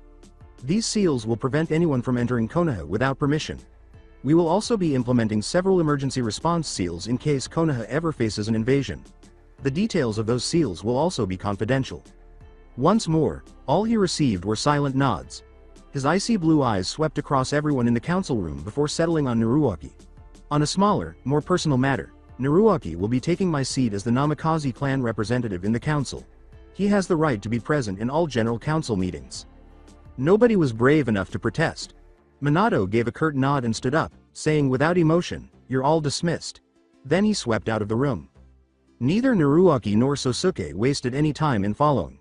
In order to ensure that there was no noise outside, they quickly followed the Yondaime into his office and shut the doors. Naruaki released when it was safe to do so. The room echoed with his raucous, uncontrollable laughter. Minato watched with a warm smile. Sosuke shook his head, and the young Namikaze leaned against the wall, holding his stomach as he laughed helplessly. Naruaki's blue eyes gleamed with amusement as he gasped weakly, ICC, can't believe that happened. Sosuke said sardonically, pity that Danzo didn't get a heart attack. That would have been an amusing sight, just as Naruaki was able to control himself. Minato grumbled, I don't know about a heart attack, but he seemed pretty close to losing control of his bladder. There was another round of happy, helpless laughter. It was the most fun Naruaki had had in years. The gift of seeing Danzo so thoroughly outwitted and repressed was brilliant. He was so grateful to his father. He stared at his father with an unusually wide smile, his eyes gleaming with laughter. He was growing more at ease with the man, to the point where he was gradually losing the memory of the training Danzo had given him. Although he might never be able to go back to being the happy boy he once was, he was at least able to smile again. As amusing as that was, Sosuke started out quietly. You took a great risk, Minato. To confront Danzo so directly wasn't wise. I wouldn't be surprised if he starts sending assassins after you. Naruaki suddenly lost his sense of humor. That had slipped his mind. In addition, they needed to think about baby Naruto. He wouldn't rule out Danzo trying to abduct the child in order to make Yondaime weaker. He wouldn't risk it now. Minato calmly responded, he'll wait for the right time before he attempts anything. While it is unlikely that he'll succeed, I'll take all the necessary precautions to ensure that he doesn't benefit in any way from my death. The young Anbu flinched and looked at Sosuke in dismay. He shook his head, recalling Danzo's operational strategy. No, he won't come right out and assassinate you, but he might try to compromise your credibility. He looked at his dad with a scowl. You're well loved and respected in Konoha. If you're assassinated, the uproar could ruin Danzo and everything that he has built over the years. I'm certain that he wouldn't take that risk. Naruaki crossed his arms and breathed deeply. Danzo rarely likes to get his hands dirty. Assassination will be an option only if all else fails. Suddenly, a thought occurred to him and he looked at Dad. However, we may be mistaken. Danzo is supremely loyal to Konoha. He was against the soft ideals of Sandaime and his complacent attitude. Today's performance showed him that you weren't going to sit back and just take it. He likes that. Your swift and merciless approach would most likely please him. You're saying that he might back out? Minato scowled. Naruaki nodded. I don't know for certain, but there's a distinct possibility of that happening. He acknowledged, after he gets over his bruised pride, he might see your actions today as a good sign of Konoha's future. You did exactly what he would have done. I'm a bit baffled by this. Sosuke acknowledged, if Danzo is so loyal to Konoha, why does he actively work to compromise its interest? Minato scowled and turned to Naruaki for clarification. He had been troubled by the same question for some time. Naruaki swiftly dispelled his initial assumption that Danzo was merely a politician seeking power. He was still perplexed by Danzo's behavior and intentions, though. Searching for the correct words, Naruaki replied, to Danzo, Konoha is an ideal. Yondaime and Sosuke nodded in agreement, saying, when we look at Konoha, we see its people, its future generations, our precious ones and friends. To us, they're Konoha. Naruaki raked his fingers through his hair in exasperation and said, Danzo isn't like that. He's ready and willing to sacrifice anyone and anything for the ideal of Konoha. He felt that his explanation of the situation was inadequate. According to him, Konoha rightfully deserves to lead all villages. He has always longed to be that leader who'd unite the ninja world under one banner. He's ready to risk war, indeed many wars, to accomplish that goal. With a sigh, Naruaki continued, ignoring Minato's flinch, when you sealed the Kyuubi in me. You did it because you wished to save our village. You also did it out of your love for me. You trusted me to handle the Kyuubi. You trusted me to handle Madara. Your belief and confidence in me was absolute, so much so that it overcame my own doubts. He admitted, had Danzo been in your position, he would have had someone else person the seal simply because it would give Konoha a Jinchuriki. Never the one to trust others, he would have taken me in his custody and molded me into a weapon that only he could wield. That's the difference between the two of you. You love Konoha with equal strength and passion, but there are some limits that you wouldn't cross. Danzo has no such reservations. With a frown, Yondaime said, I see. Naruaki nodded, and as he opened his mouth to continue, a well-known chakra appeared. Just as Kakashi emerged from a shower of leaves, the Anbu glanced at his wristwatch. Yo. With a languid wave, the man in the mask said, Ma, such a serious atmosphere. His amused single eyes curled. Minato laughed. Kakashi-kun, it has been a while, taking good care of yourself, I hope. Kakashi casually answered, Ah, sensei. I always take good care of myself. How's Naruto-chan doing? I'd like to come visit him sometime. Naruaki stood up and said, you can always join us for dinner tomorrow. Yondaime. Sama can always come home a little early, and none of us have missions, he said, looking at his father for approval. Isn't that correct? He asked. Minato raised an eyebrow as she looked at the two teenagers. Although they appeared to be at ease with one another, he had assumed that Naruaki didn't like Kakashi. He looked at his best friend and raised an eyebrow, saying, free tomorrow evening? He shrugged. I don't mind. We might as well invite Rin-chan. Sosuke laughed. I guess I can clear my schedule for a while. I'd like to meet Naruto-chan as well. With a satisfied nod, Minato said, I'll notify the cook that it's decided now. Following Kakashi out of the office, Naruaki shrugged his coat and said, that's good. We'll be leaving then. Wait. Kakashi-kun, did you have some business with me? Minato scowled. I actually came for this guy, Kakashi shrugged, pointing to Naruaki. I searched for him in his favorite haunts. Even went to your manor. He wasn't there, so I guessed he would be here. What are you two up to? Minato asked, narrowing his eyes suspiciously at the two boys who appeared innocent. They both said, nothing. Sosuke arched his brow and grinned, and Minato frowned. That was not acceptable to the Hokage. Of course, the two of you just decided to meet up, without any reason. Forgive me if I fail to believe you. We're just going to go out for a drink with some buddies. Naruaki casually said, we heard that Sato-san has a fresh batch of sake from Rice Country. Guy and the others would be joining us. He exchanged a naive look with Kakashi before shrugging. With a raised eyebrow, Minato deadpanned, sake. Yes, sake. Naruaki said slowly again, frowning in confusion at Minato. Kakashi laughed and watched the show while leaning against the wall. Sometimes Minato-sensei was overly protective. Minato said sardonically, and you just assumed that I'll let you go get drunk. Just like that. Puzzled, Naruaki blinked, glanced at Kakashi, then turned back to Yondaime. Yes? He said. It's just a sake night. What's the problem? You're 16. Yondaime replied, you aren't drinking sake until you're at least 21. Are you mad? Naruaki asked, gaping. And what about Kakashi? Minato sighed, I'd forbid him too. Unfortunately, I don't have that kind of authority over him. I warned you that he'd be like this, Naruaki, laughed Kakashi. As he observed the events with a chuckle, Sosuke remarked, Minato.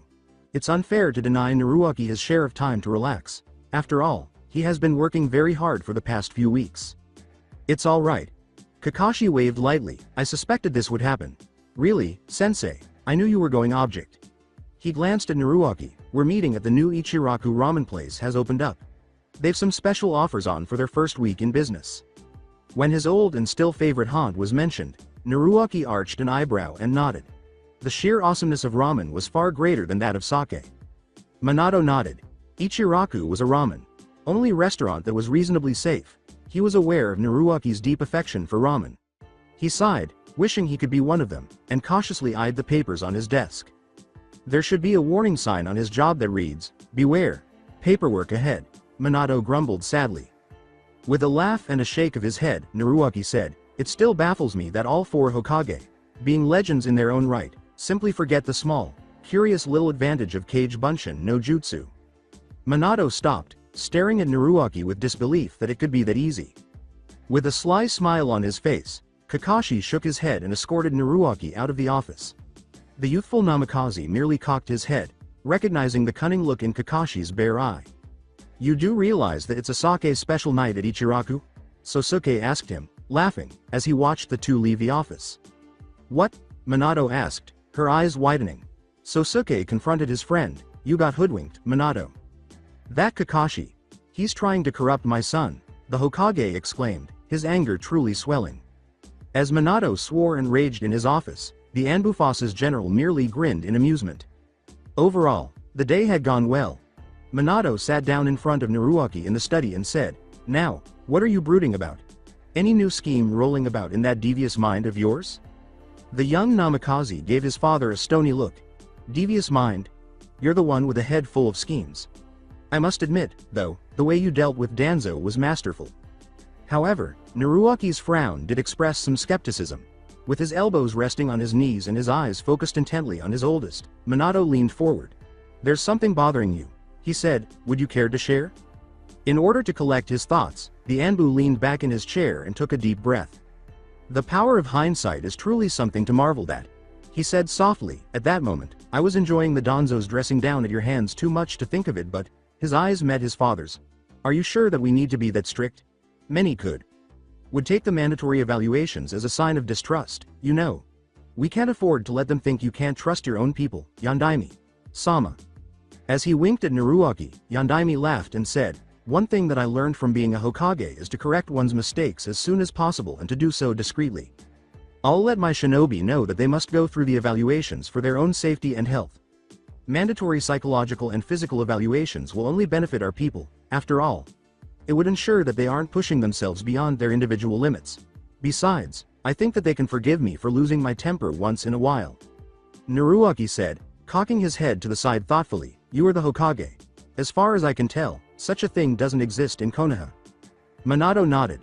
Oh, it does. Only, people don't like to admit that they need help, least of all ninjas. Those evaluations have never been compulsory.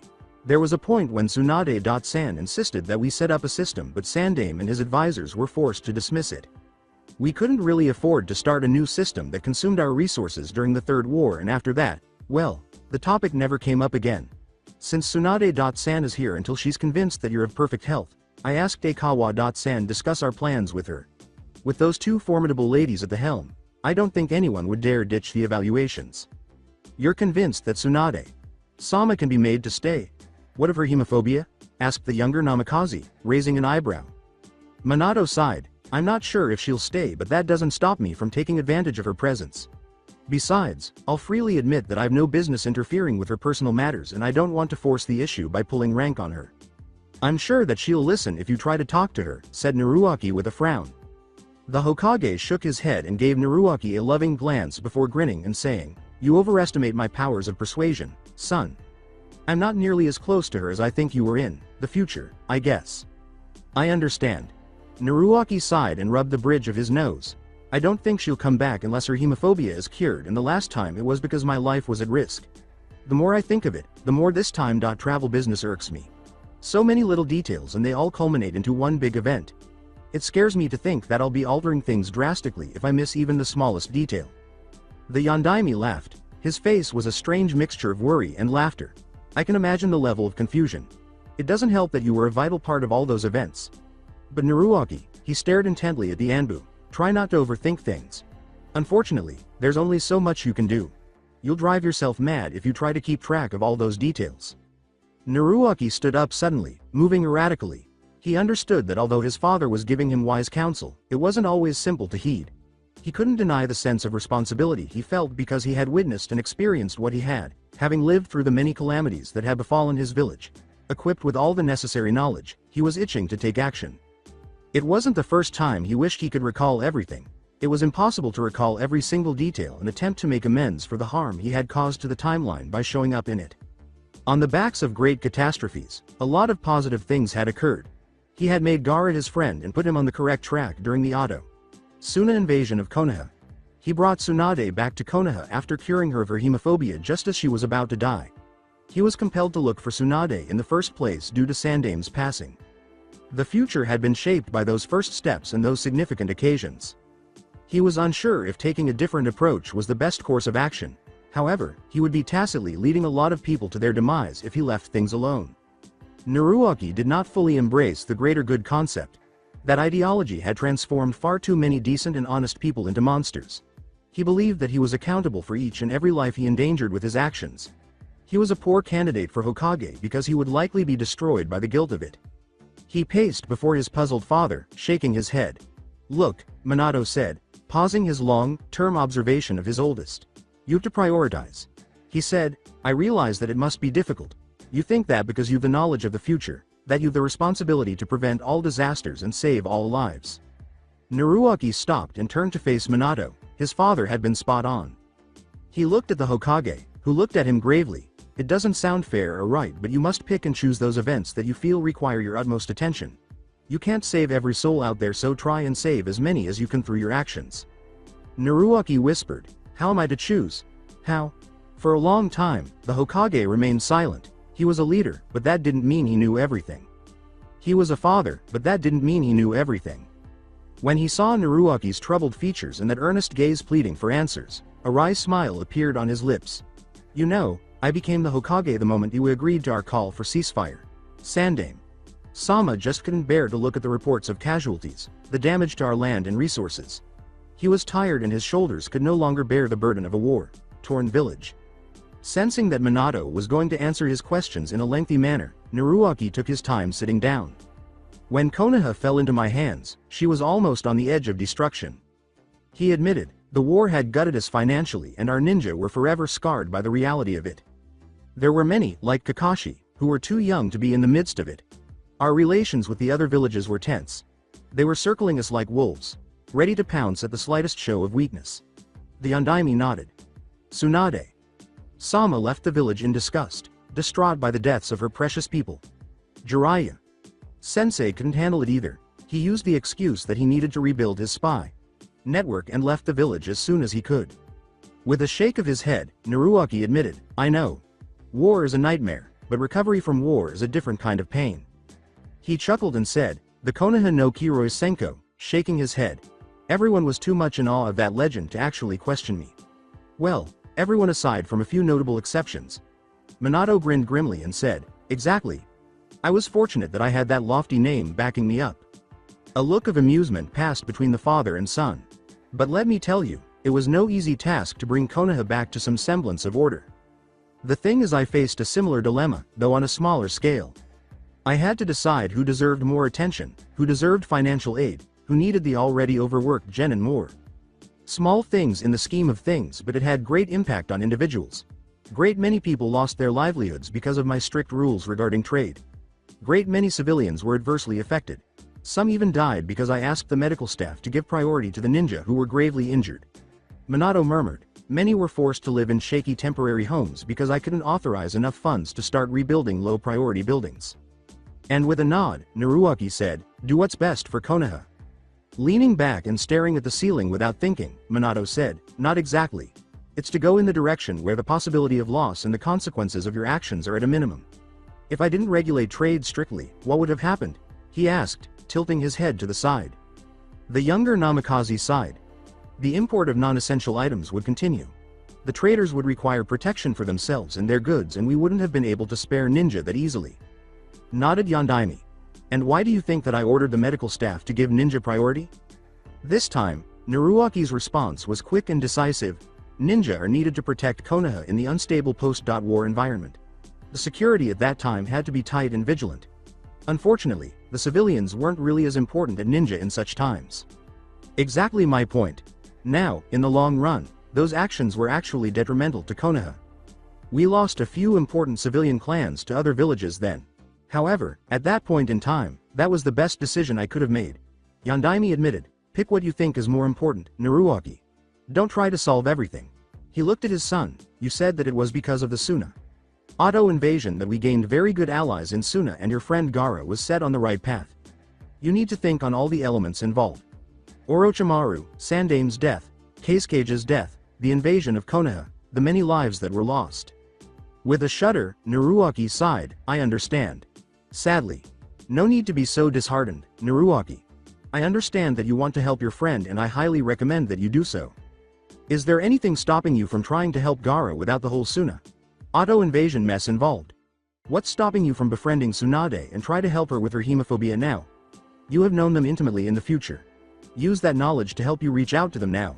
He ruffled Naruaki's hair while grinning. "I'm not saying that it will be easy, but I don't think that has ever stopped you before." In response to his father's smile, Naruaki said, No, it hasn't." Yondaime tapped Naruaki's forehead and said, "Look underneath the underneath." Yondaime stood and grinned, saying, "Then there you go. You don't need to repeat what happened exactly the same manner. Who knows? You might find a better way to solve those problems that you see." The Anbu grumbled, "So that's where he got it from. Kakashi's really a first-class copy. Cat." Yondaime chuckled. Despite his apparent relief, Naruaki had unintentionally burdened Minato with his thoughts. The Hokage leaned back and let out a deep sigh as the Anbu departed the room. A grim grin appeared on the cage's lips as his blue eyes darted to a large photograph on the wall in front of him. "Was that good enough fatherly advice, Kushina?" He softly responded, "Good enough, I think, for someone as unpracticed as me." Naturally, the picture didn't respond, so Minato closed his eyes. His handling of Kushina's passing left him unsure of whether to feel proud or angry. He used to fear the possibility of her getting hurt when he had to send her on missions. He was already having nightmares about the possibility of her death. However, his response had not been at all what he had anticipated when that possibility materialized. He had anticipated breaking. He had anticipated that her passing would leave him powerless and unable to move on. It hadn't occurred. He had considered losing her on the field numerous times because of their line of work. Every scenario has been more gory than the one before it. The mere thought of losing her made him sick to his stomach. It hadn't occurred. His tears dried up in less than a week. After a month, the thought of her no longer made him shudder. Though it never hurt, he thought about her every day. Even on the worst days, he was able to smile just by looking at her photo, even though he had expected to drown in his sorrow. He occasionally had vivid, detailed dreams about her that tricked him. He thought she would be with him when he woke up. He felt fortunate to have encountered her in his dreams rather than disappointed when he discovered his bed empty. She was constantly on his mind. It seemed as though she had never passed away and had simply stopped being perceptible to him. He didn't consider whys and what-ifs. There were no regrets for him. After all, she lost her life to save their child. For the son who had given them the right to be referred to as parents, she gave her life. No regrets were expressed. He sensed Kushina's presence each time he held Naruto in his arms and looked into the bright, inquisitive eyes, as well as each time he saw glimmers of her in Naruto. Even though he couldn't see or speak to her, she was still there, supporting and encouraging him. In his sons, she was present, in their heritage. There were moments when he questioned whether he was flawed. In an attempt to cope with their loss, he had witnessed numerous people simply break and drown themselves in sake. He had witnessed the best of men become monsters due to hatred and resentment. He had, however, accepted Kushina's death with such composure. Did that happen naturally? Was he less in love with her? Why was he unable to grieve like a typical husband? Even before that, she had been the focal point of his life since he realized how he felt for her. Why wasn't there a huge void left by her passing that was impossible to fill? There were moments when he felt bad about not loving her more because her passing hadn't left him devastated. On other days, though, the memory of her still evoked that pervasive sense of love and affection. Both in life and death, Kushina could not bring him sorrow. All he could think about was his blessing. We are fortunate to have known and loved her, and to have had the chance to be both her spouse and lover. Did that lessen the intensity of his love for her? He was more bothered by the fact that he didn't know than he would like to acknowledge. He sighed and got up from his chair, deciding to call it a day. However, a loud, demanding cry reverberated throughout the house before he could even move toward his room. When he heard a loud thump and some profanity, he began by staring up at the ceiling and hurried up the stairs. With his eyes wide and his breathing irregular, he rushed into the nursery where his baby son was kept and halted abruptly. Minato broke after a few awkward moments. Naruto's cries were silenced by his boisterous, vivacious laughter. His prim and proper son Naruto had never looked so unkempt. His expression was one of total bewilderment, his long hair was a wild mess, and his pajama bottoms were barely hanging onto his slender frame. "Father!" The Anbu yelled abruptly, his cheeks flushed. "It isn't funny, I thought he was being attacked." With a laugh, Minato removed Naruto from his older brother's embrace. "He does possess a powerful set of lungs, doesn't he?" he thought, swaying slightly and soothing the child by massaging Naruto's back. "You were the one who insisted that you needed to stay as close to Naruto as possible." With a sigh and a rub of his eyes, Naruto appeared lethargic and unmotivated. He sighed and leaned against the wall, complaining, "I didn't anticipate this." The Yondaime paid close attention to the Anbu.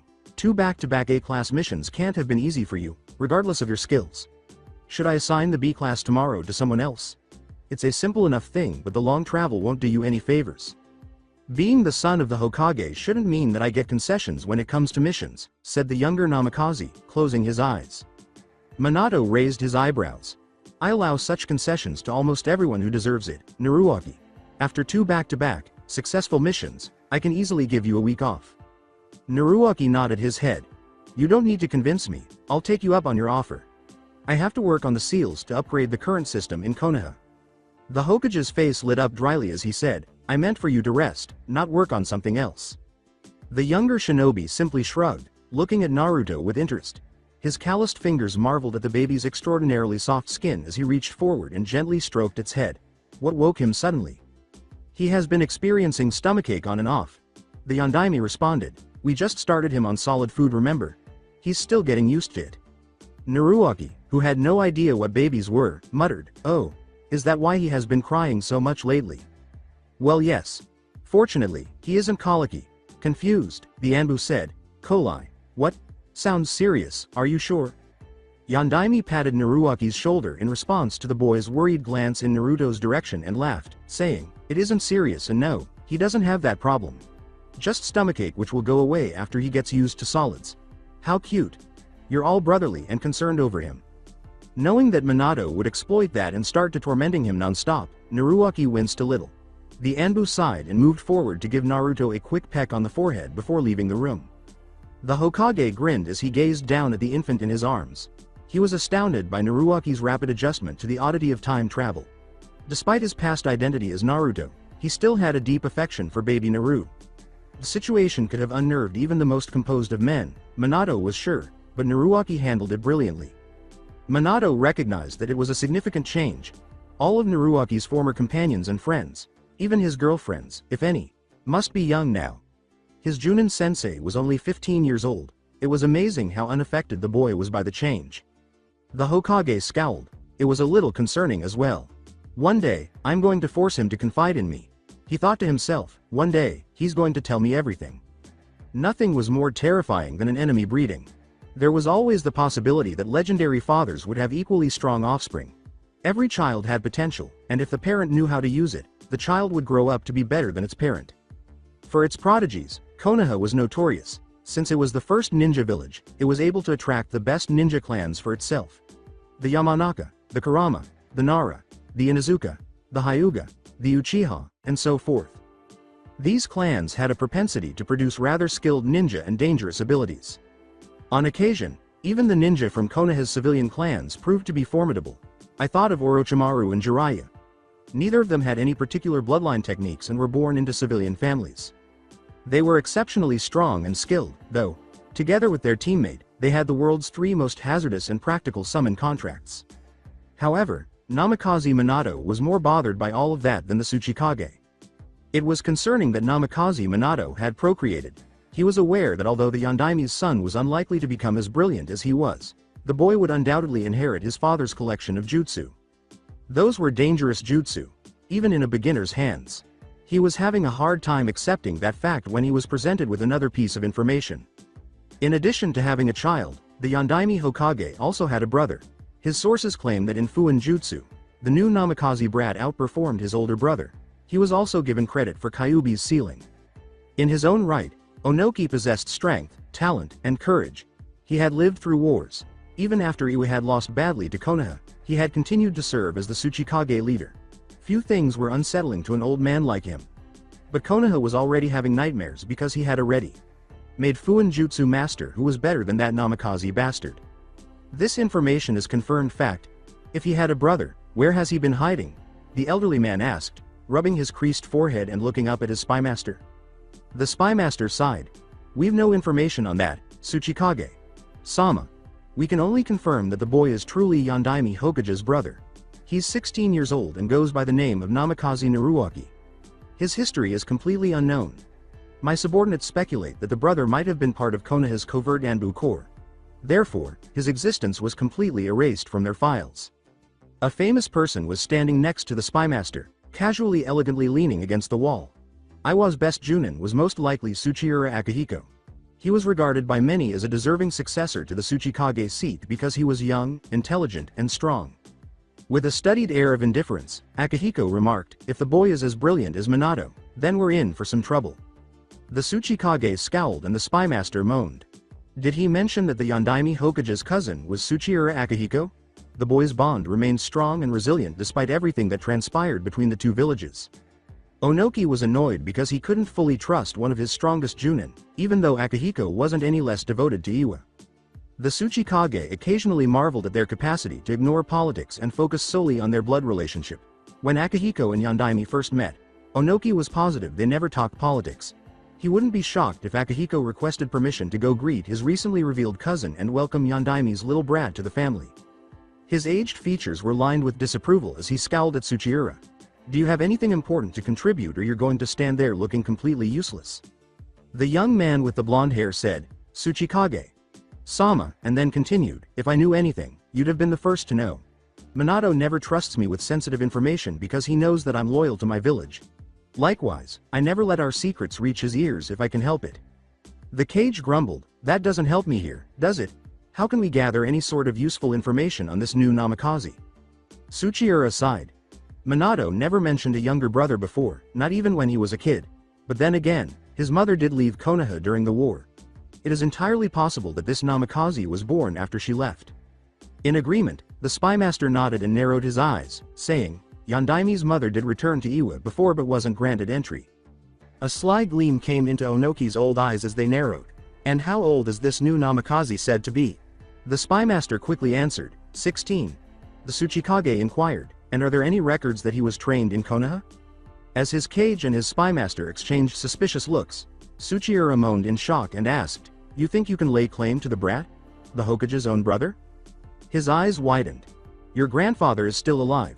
He can still claim his grandson, especially if this brat was born outside Konoha after Namikaze Hiroto and Tsuchiura Akaho parted ways. If there's no record that he was ever a Konoha genin and passed through the academy, he's, in accordance to the laws, a civilian. Being 16, he is aged. As Akihiko noted, as a civilian. That loophole isn't that easy to exploit, Tsuchikage. Sama.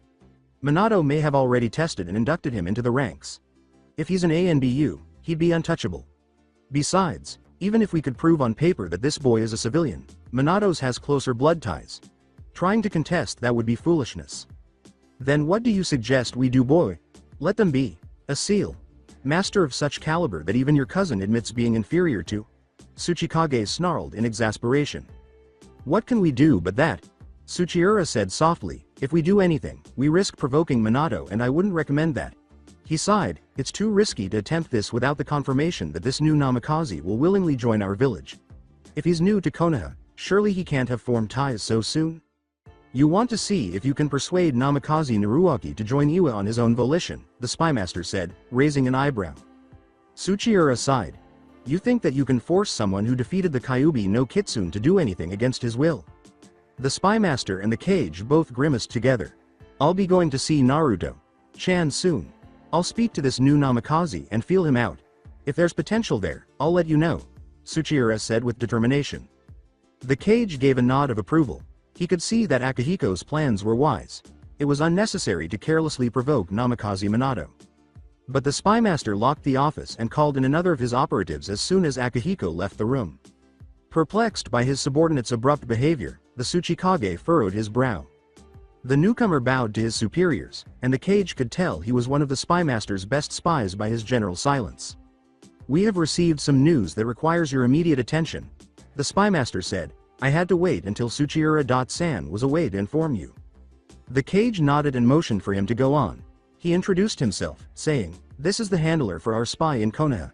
He put a scroll in front of the cage and said, they are bolstering their security there and we need to extract our spy from their ranks immediately. He also gave us some alarming information. The spymaster nodded to his subordinate after taking a deep breath. The identity of the Yondaime Hokage's wife was finally revealed to us. Her name was Uzumaki Kushina and she hailed from Whirlpool. I see. So the child has the Uzumaki clan's special chakra? The Tsuchikage said sharply. The informant nodded. There isn't any confirmation of it yet, but it may be safe to assume that he does. He admitted, the Hokage hasn't let the child be examined by normal healers, nor is the boy's medical file stored amongst the general medical data files. Tsunade personally examined and administered all the necessary vaccinations to the boy. Looking at the spy with narrowed eyes, Onoki sighed in frustration. That tells us nothing. That Namikaze bastard is just being a prudent parent considering that the brat is the son of a cage as well as an S-class shinobi and kunoichi. What else do you have? He asked. Orochimaru of Konoha was just officially declared a missing. Nin. They haven't been able to capture him. Something has prompted the Hokage to completely revamp the security of the village. The spy met the Tsuchikage's gaze. The security revamp is focused inward, sir. He confessed. He clearly suspects someone within Konoha of treachery. The entire security overhaul means that whoever this traitor is, he has done some significant damage. The Yondaime Hokage was very angry. Can we exploit this to our benefit? The cage asked, leaning forward with curiosity. The spymaster gave a tentative nod. According to our reports, the Hokage and his brother are going to dedicate a few days to completely upgrade Konoha's security seals. That, along with a few other changes that the Hokage has implemented, would make Konoha much more secure and impenetrable. What are you suggesting then? The cage said impatiently, making a rough hand gesture. Stop the dramatics and get to the point, he said. Reluctantly, the spy stepped forward to replace his superior. While the seals are being upgraded, Konoha will be a little more vulnerable. With the Hokage and his brother distracted, we should be able to extract a very valuable asset from Konoha and cause enough chaos to destabilize it. If we play our cards right, that is. What asset? Asked the Tsuchikage, narrowing his eyes. The spy took a swallow. Namikaze Naruto. Danzo was a politician who worked hard and got things done. Danzo had been trying to establish himself in Konoha politics ever since Sarutobi assumed the role of a cage and made him one of his advisors. Danzo had gradually gained favor in a number of significant circles by using shrewd tactics and charming language. While Sarutobi set his sights on other villages, he listened and picked up the subtleties of the trade. Despite being a crafty and sly jerk, Sarutobi had a strong moral compass. Those were strategies he would never employ on his own ninja.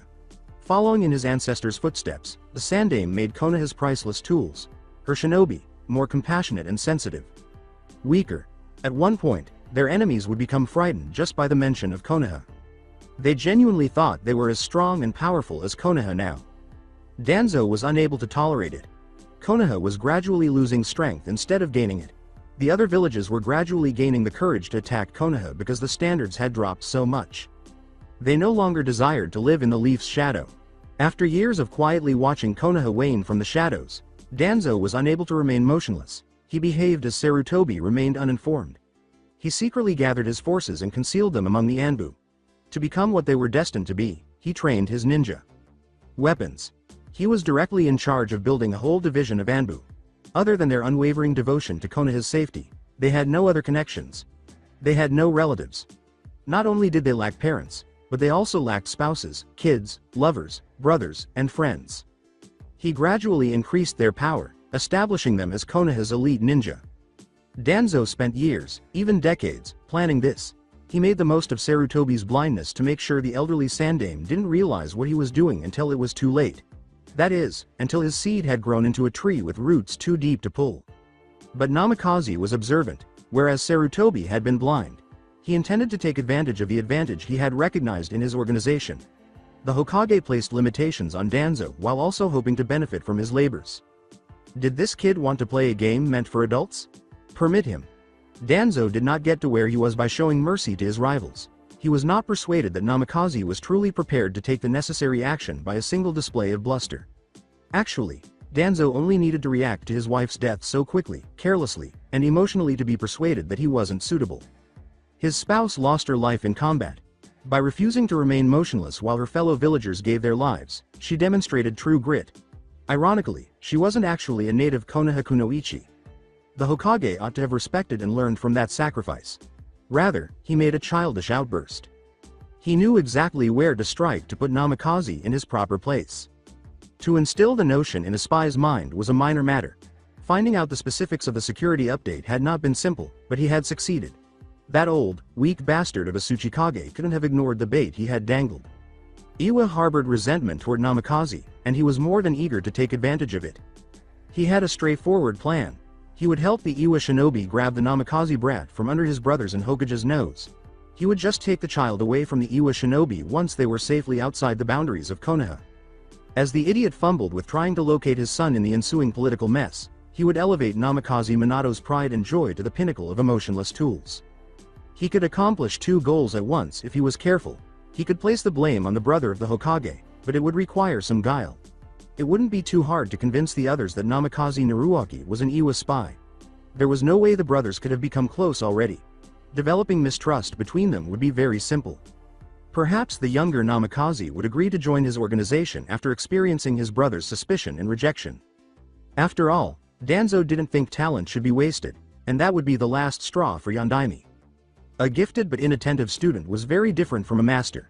Minato had undoubtedly created the appearance of being somewhat of an expert in the art due to his considerable success with the Uzumaki clan Fuinjutsu. Jiraiya had acknowledged that the sage Sennin himself knew more than he did. But Naruaki treated them both as if they were amateurs. When it came to Fuinjutsu, he was a true Uzumaki. They thanked all the gods they could think of for Naruaki's presence as they looked at the intricate blueprint that detailed the security seals on Konoha's borders. Awed and overwhelmed, Minato whispered, "My god. Sensei, can you even understand a portion of this?" he asked softly. The two elder shinobi exchanged puzzled looks as Naruaki laughed. "I thought that as a Hokage, you'd be intimately acquainted with these seals." Leaning over his son's shoulder to examine the elaborate patterns, Minato answered, "Yes. I know what they do, but I had no idea that something like this was behind those tiny seals I see on the walls of Konoha." Naruaki nodded his head and said, "Ah." He smiled slightly at his father and added, "The greatest advantage of Fuinjutsu is you can't look at the final product and tell what exactly led to that conclusion. The most advanced forms of Fuinjutsu call for the biggest sealing systems to be condensed down to a small seal almost the size of a thumb print." Yondaime said with a slight, melancholy smile, "So Uzumaki Mito. Sama really knew what she was doing. And Kushina was so fond of her too. She must have learned everything she could from Mito. Sama. You're turning out more and more like your mother, Naruaki. But, Kakashi always said that my skills with strategy and war fair came from you. Naruaki snorted, you should have seen me when I was kid. I was a carbon copy of you in looks, but I had mom's personality. I used to terrorize the village with pranks. Tsunade once commented that I got my personality as well as jutsu style from her. The Anbu turned his attention back to the blueprints, saying, this is masterful work. According to Jiraiya, who sat down next to Naruaki to study the designs, does it require any upgrade? Can you do something better? She didn't do this alone. Naruaki grumbled, she had many seal masters at her disposal. See this? He pointed to a large group of seals. This is one of the most complex security seals that you'll ever encounter. It's supposed to stay dormant until absolutely necessary. They tried to awaken this in the future when Konoha was in a bucket load of trouble from Akatsuki. But they failed? Jiraiya responded, are you saying that this seal is useless? No, the Anbu said with a sigh. Quite the opposite, in fact. The problem is that it needs someone possessing Uzumaki clan DNA to activate it. Tsunade could activate it, had they known of it, and I wasn't in the village at the time. I came too late. Jiraiya said, wait, Tsunade? She is Uzumaki Mito's granddaughter. I think it would have been a close enough familial match to activate the seal. The Sennin objected, saying, but Tsunade has no skill with seals. Aside from the one on her forehead, you mean? Are you really that ignorant, sensei? Minato asked, raising a brow. When Jiraiya sputtered, Naruaki smirked and said, most of Tsunade's advanced medical jutsu involves some rather complex and intricate seals. He rolled his eyes and said, regardless, I think we should change that particular aspect of the seal. Unfortunately, the DNA element can't be changed, but we can add a few options. He looked at Jiraiya and then at his father. I think we also need to start thinking of rebuilding the Uzumaki clan. Minato and Jiraiya both began at that point. The Hokage questioned, Uzumaki clan? It never really occurred to me. We should start thinking about it, Naruaki said, shaking his head. It's not just about the Uzumaki vitality and chakra but also about Rinnegan. Naruaki pointedly addressed Jiraiya, saying, you realize that Nagato is a member of the Uzumaki clan. The sage looked startled. I wasn't aware of that. There was a similarity in looks between Kushina and Nagato, but it never occurred to me. The Anbu gave a nod. At the moment, Naruto and I are the only ones possessing strong Uzumaki clan DNA. Nagato hates Konoha, so he wouldn't even consider joining us. Tsunade wouldn't consent to participate in the reconstruction of the clan. No, but you do have a point. Minato shook his head and narrowed his eyes as he asked his son, are there any seals that can only be performed by those of Uzumaki blood? Reluctantly, Naruaki acknowledged, there are some. Nothing particularly useful, and most of that involves Uzumaki chakra. I just don't think that we should let such a legacy slip away. You realize that we're losing both Senju and Uzumaki clans. The descendants of the second son of Rakudo Sennin are almost all dead, while the descendants of the first son are still thriving. I don't want to appear biased, but that doesn't sit well with me. Jiraiya and Minato both appeared taken aback by the news. The Cage admitted, you know, this never occurred to me. Wow. You're right, we should do something. As his father and the Gamma Sennin considered the information he had just presented, Naruaki unfolded a new scroll. As he diligently worked on the seals, the teacher and student soon found themselves engaged in a lengthy conversation. As he looked at the designs of the current seals, thoughts raced through his mind. He could change a few things, but replacing the seals would take up the majority of the work. Though he wanted to be careful not to go overboard, he wanted to add a few seals to the system. Instead of having too many strong seals to defend their borders, it was preferable to have a lean and tidy sealing system. But while he was grabbing a fresh scroll, he noticed something. His eyes traced a rather inconsequential seal carefully. Its only function was to protect the wood used for Konoha's big gates and fences. But there was a unique quality to that seal. It was very pliable and sensitive. The hypersensitive living woods that surrounded Konoha village would be connected to any seal that was attached to it. Naruaki grinned. Perhaps Mito Sama was aware of the special qualities of this seal. She may have called it Kami no Te for that reason. It is equally subtle and subtly potent to the hand of God. In any event, Naruaki was intent on utilizing the seal's qualities to the fullest. He grabbed a blank scroll and began sketching out the various ideas that were racing through his head. Both of his companions were drawn to the exquisitely formed script. They took a seat next to him, Jiraiya studying Naruaki's exquisitely crafted seals with growing wonder, while Yandaime looked on with paternal pride. Seriously, kid, You underestimate yourself when you say that you were the second best. The Gamma. Senin admitted with a soft whistle, you really have Mito. Sama's blood in you. I remember her, you know. She taught me a little about sealing when I was a mere genin. I can almost picture her in your place. You have the same presence about you as she did. Really? Yandaime asked, raising a brow as he turned to look at his son more intently. He truly had no idea what Jiraiya meant, having not been around Mito Sama when she was at her best. Naruaki was a remarkable figure with his long hair, self-assured build, and piercingly bright blue eyes. Minato finally understood Jiraiya's meaning, even though Mito Sama had been equally striking. They couldn't be more dissimilar, so it wasn't their appearance. Whereas Mito Sama had been a woman with delicate features, Naruaki's face was distinctly masculine. Neither the color nor the shape of their eyes were alike. However, their carriages were remarkably similar. Both of them exuded a sense of firm determination. They seemed distant because of the way they held their chin slightly higher. They seemed to have mastered the art of keeping people at bay. Mito Sama and I are connected, Naruaki murmured. We were the Jinchuriki of Kyuubi no Kitsune, and that connected is unlike any other. He solemnly stated, Kyuubi is like this dark inheritance that we passed down from one generation to another. I just hope that Naruto is able to do what I was incapable of. And what is that? Inquired Jiraiya. Minato looked away, feeling a now familiar twinge of guilt at the concealed anguish in Naruaki's voice. While whispering, Naruaki said, to end the cycle. Looking at his son, Minato asked, to kill the Kyuubi? With a sigh, the Anbu admitted, to cure its hatred. He then shook his head. But that's something that we don't need to think about now. When Jiraiya let out a sudden groan, the other two turned to stare at him curiously. He asked petulantly, you're one of those people, aren't you? The Gamma. Senin pointed accusingly at Naruaki. Those who are so goody that they'll try to save and change every scum and send them on the path of redemption. When his father scowled at Jiraiya and said, there's nothing wrong with that, Naruaki laughed. The Senin nodded. Another thing you seem to have inherited from your father, kid. I really wish I could see some of Kushina's rationality in there. Before Yandaime or Naruaki could respond, the door was frantically knocked on. All of their work was quickly hidden by Naruaki, who silently sealed it in a scroll as Jiraiya opened the door. A panicked Chunin stormed into the office, drawing the same frowns from Naruaki and Minato. Even though there was a mistake, he really ought to have behaved better as a seasoned ninja.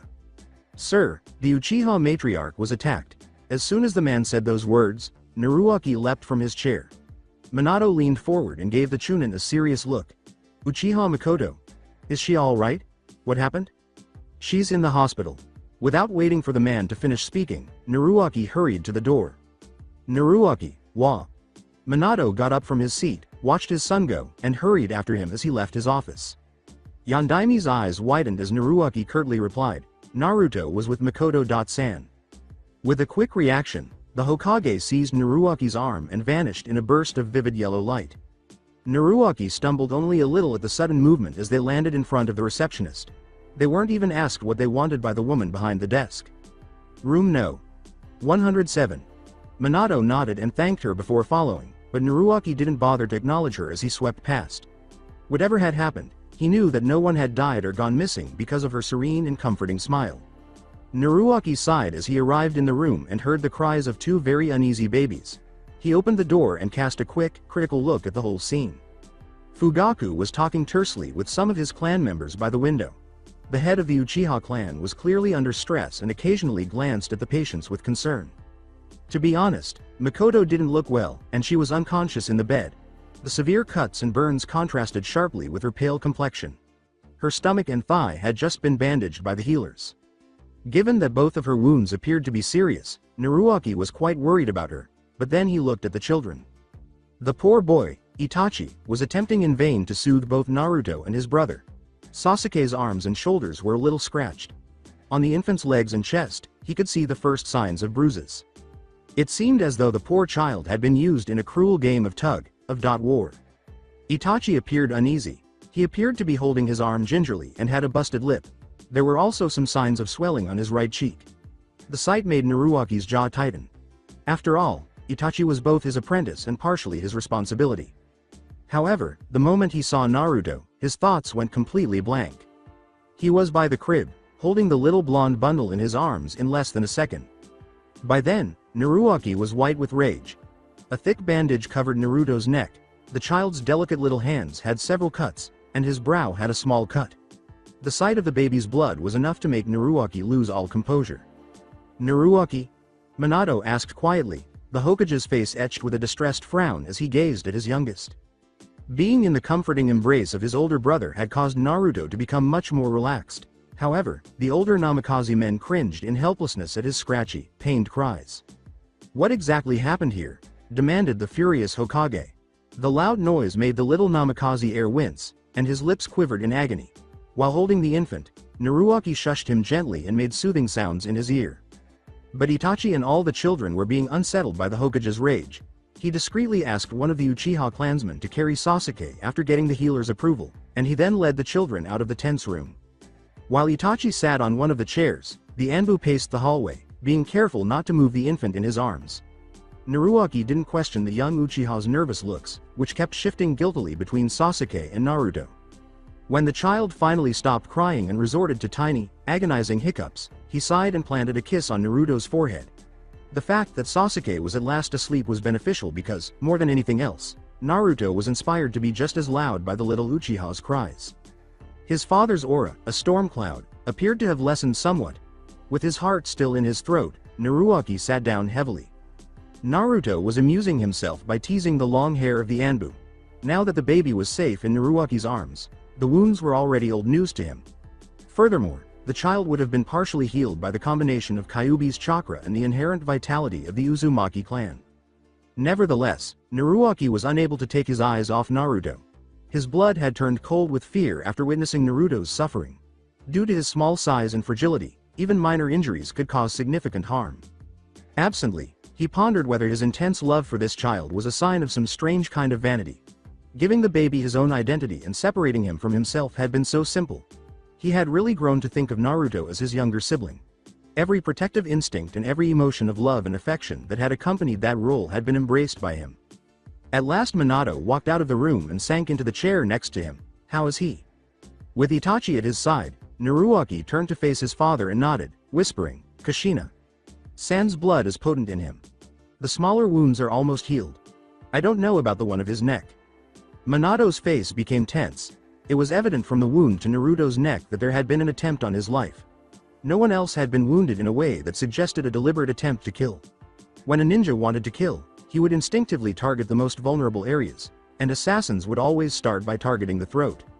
When he felt his oldest start in surprise, he stopped. Suppressing a smile, he turned. The poor boy, Itachi, had finally given in to his fatigue. Now the child was sleeping soundly, leaning against his mentor. Minato said, removing Naruto from his brother, "He looks done in." With a muttered nod, Naruaki moved slightly, allowing Itachi to rest on his lap. He could still hear the clansmen from Uchiha arguing loudly in the room. He looked at Itachi's swollen, bruised cheek and brushed a lock of jet black hair away from his face, admitting, "He's still leagues away from being the great man he's destined to be. But he'll get there." Minato was beaming. "With you as his mentor, I doubt he'll be anything but great." "You're biased." Naruaki laughed, and it felt incredibly satisfying to say that. Parental prejudice was a great thing. Naruaki had never encountered it previously, but now he was exposed to it almost every day. It was amazing how confident Minato was in both his ninja skills and his character. Not even Iruka, Tsunade, or Jiraiya had ever shown him such unwavering support.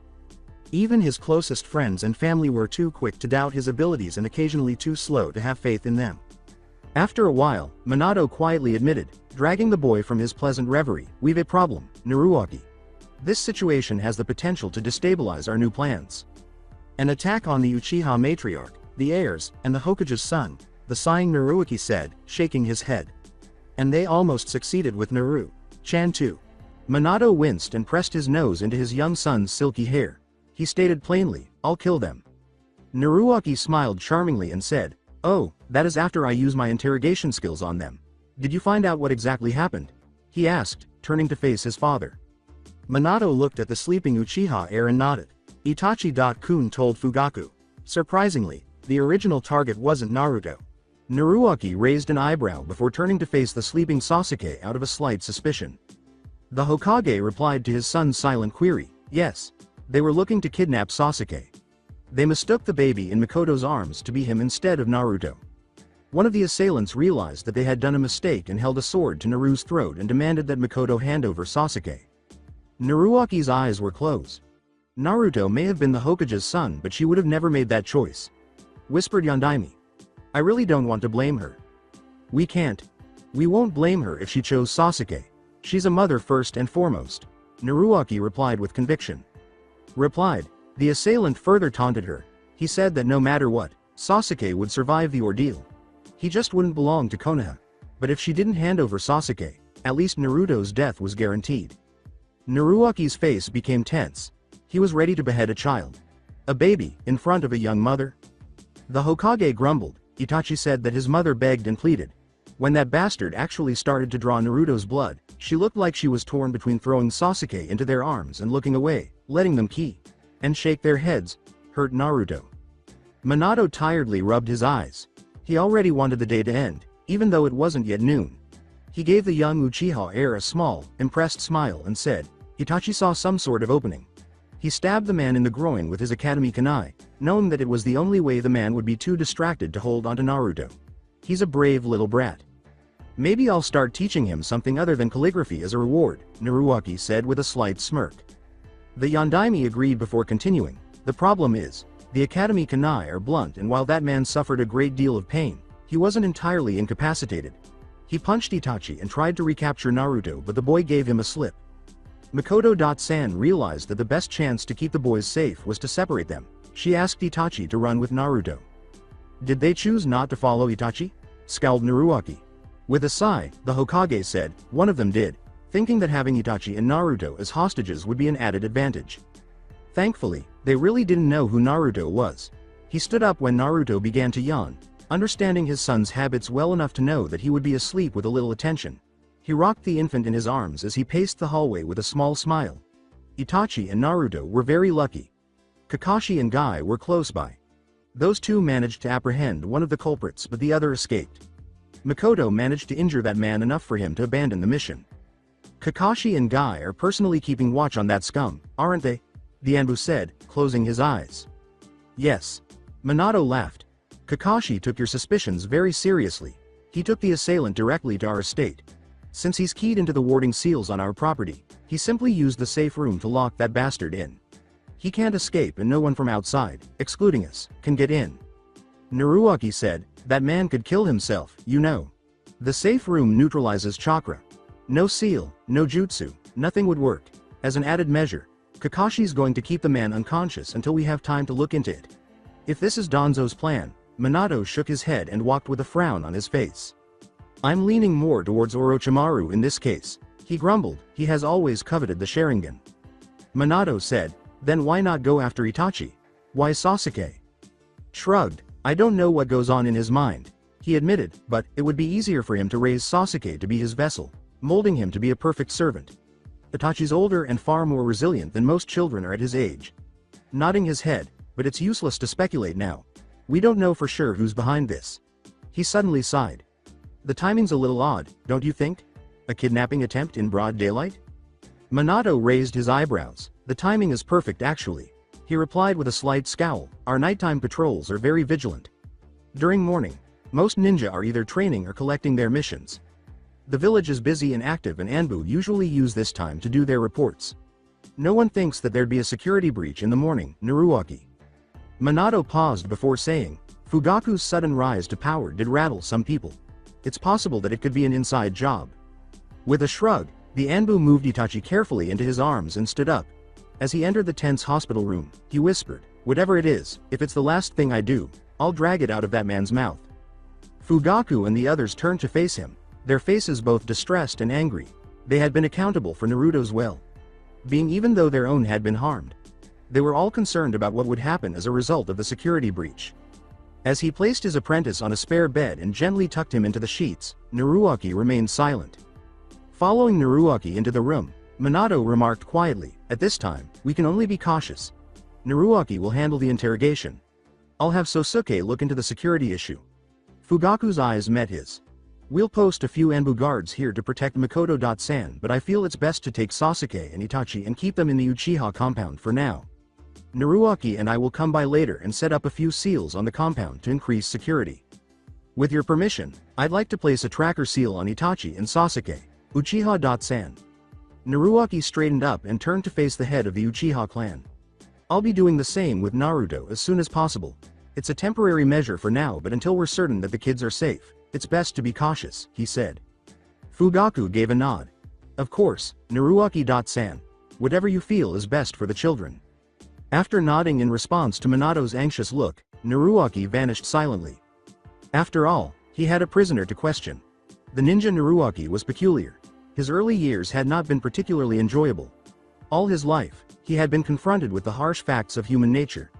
Naruaki had a rather idealistic and naive outlook on life, which no one could explain. Compared to Naruaki, even Sakura, a girl of civilian birth, appeared more equipped for life as a ninja. He defied all explanation, though. He was a very successful shinobi, defeating opponents who were stronger and more skilled than he was, even though he was a genin. His words had the ability to change even the most unyielding hearts, even though he lacked common sense and manners. The only person to defeat Pain was him, despite the fact that he had been the Academy's dead last and an inexperienced ruffian.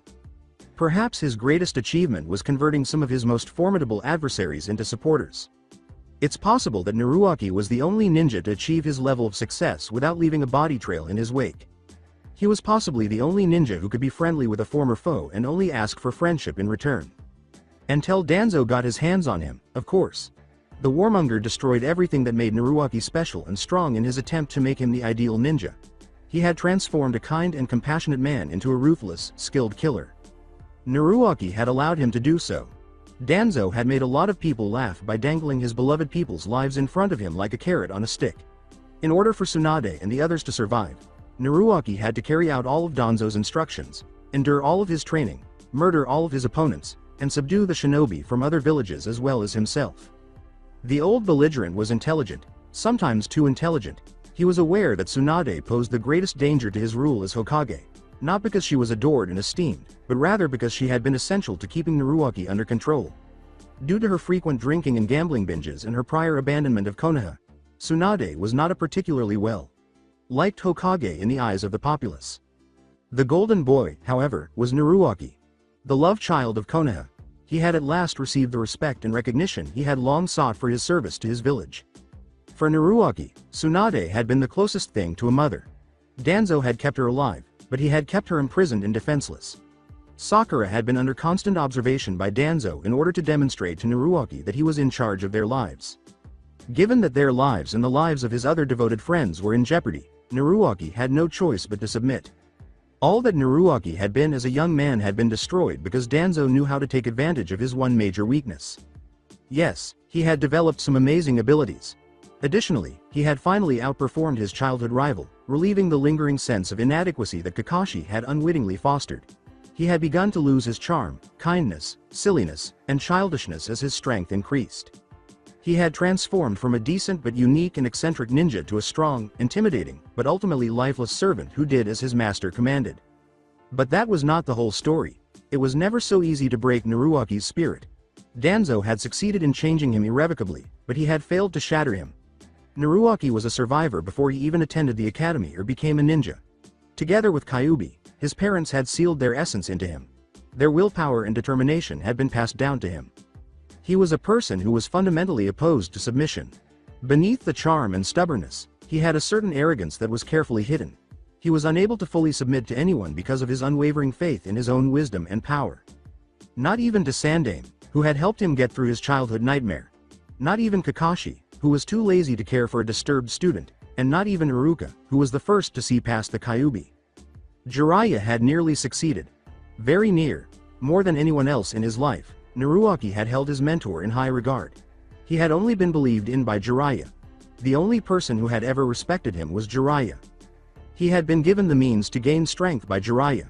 Naruaki wouldn't have attained his current levels of prominence and authority if it weren't for the sage's leadership and faith in his abilities. Nevertheless, Naruaki had always deferred to his own authority throughout his life.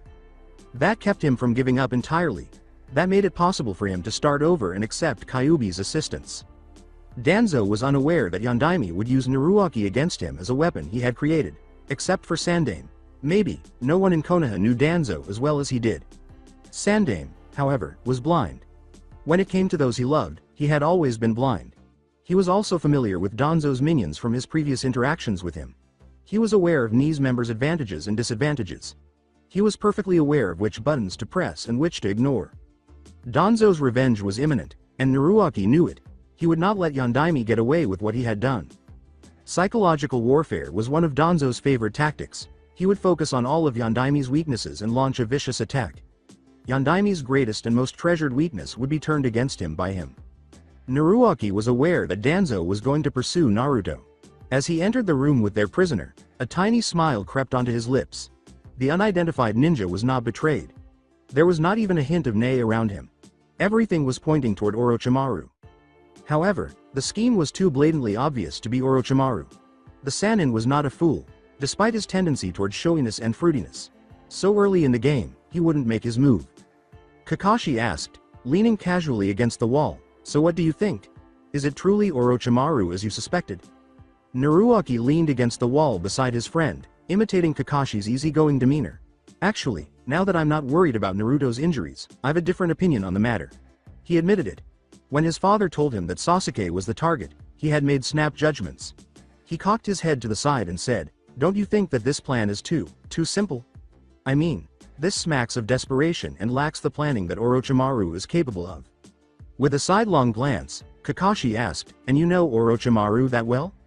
Naruaki suppressed his natural reaction to that slip. He was annoyed by Kakashi's peculiar look and said, "Well, ever since the man ran, I've been working with Ni-san and Sandaime. Sama. What?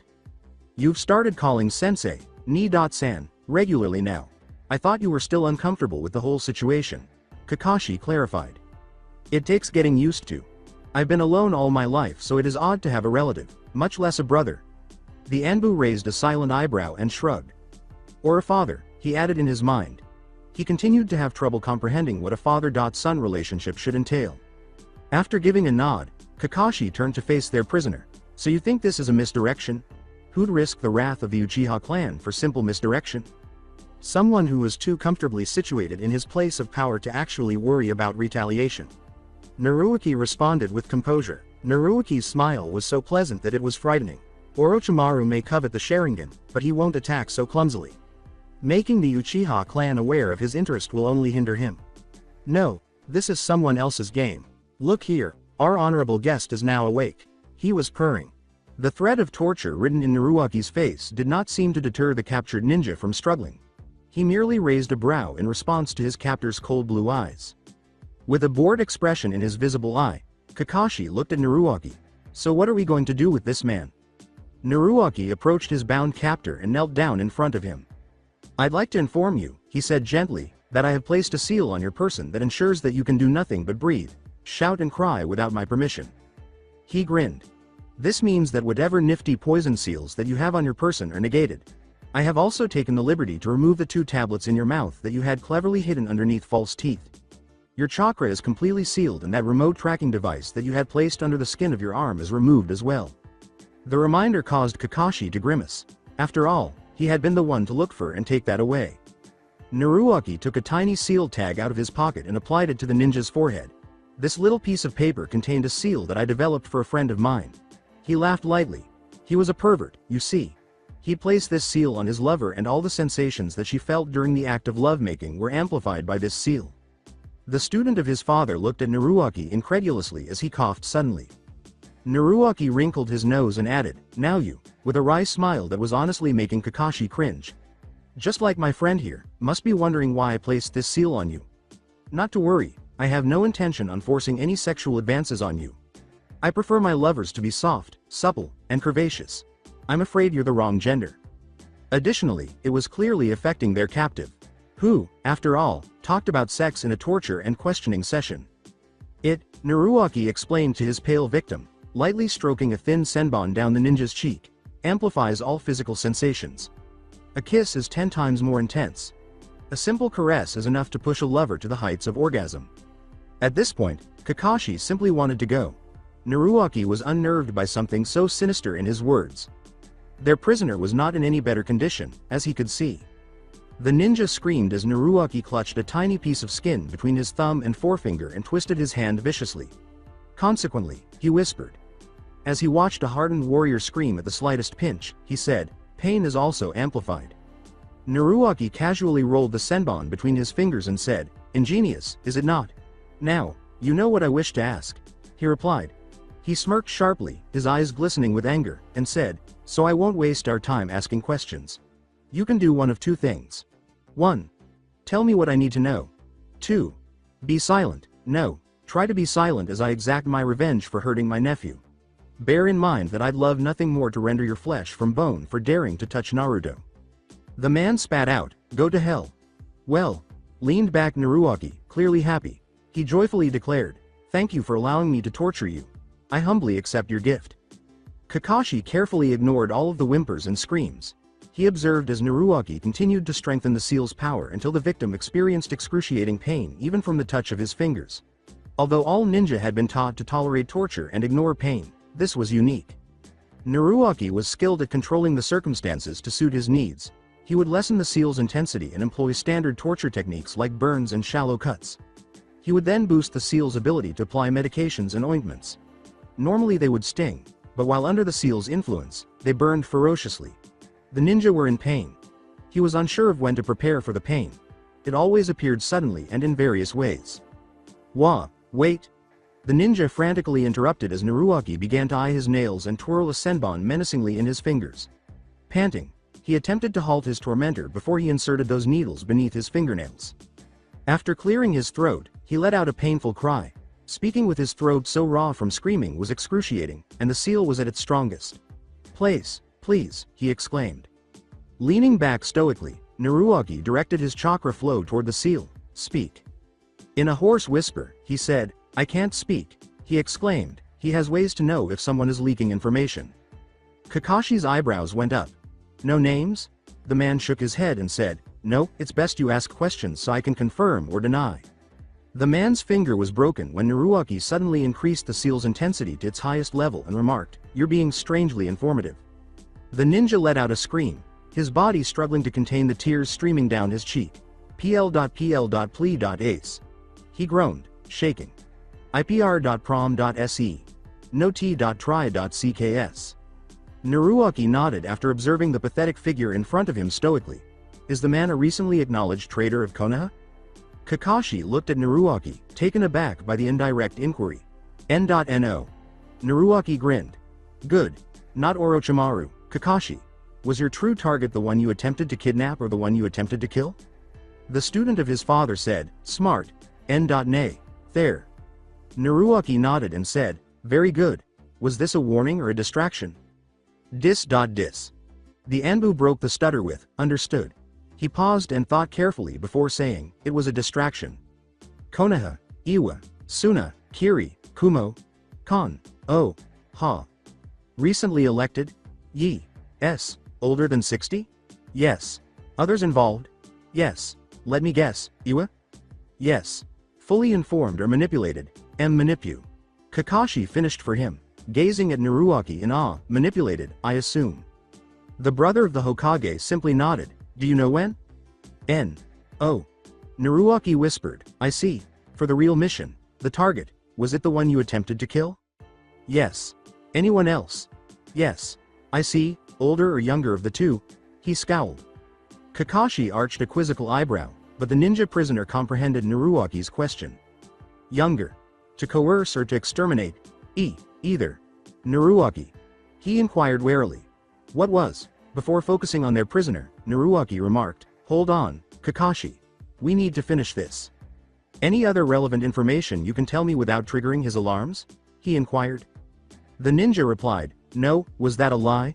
Their prisoner hesitated, then shook his head. "No." Naruaki's eyebrows went up.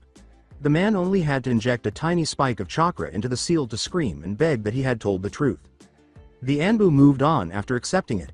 "Do you regret hurting the children?" After pausing, the ninja closed his eyes. "No." Naruaki stood and said indifferently, "Good to know." Nodding to himself, he placed a tag on the ninja's forehead. "Erase." When their captive's eyes went blank, Kakashi raised an eyebrow. The Namikaze turned to go, saying, "Knock him out. We must wait till Ni.San decides his punishment." The younger man followed Naruaki out as instructed. The Anbu closed his eyes, leaned wearily against the wall, and sealed the room. Kakashi said, observing Naruaki without passing judgment, that was intense. He had certainly been surprised by his friend's ability to be so vicious and unaffected while torturing. Are you alright?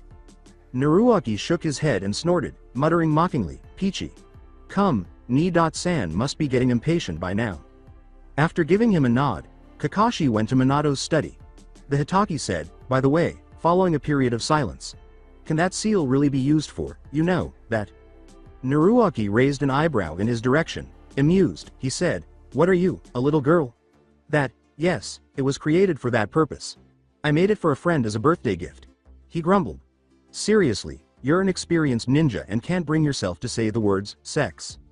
Sex? Why on earth are you discussing sex? A voice asked, interrupting their conversation. Kakashi turned a little pale as Naruaki gave his father a funny look. You'll find out soon enough. Observing the conflict on Yondaimi's face was amusing. He was torn between his innate hesitancy to talk to his teenage son about the matter and his protectiveness. He sighed, uncomfortably clearing his throat. Come on, I need a full report on why you saw it fit to interrogate the suspect yourself. You should have let the torture and interrogation force handle it. The seal. Master gave a headshake. They wouldn't know how to ask the right questions.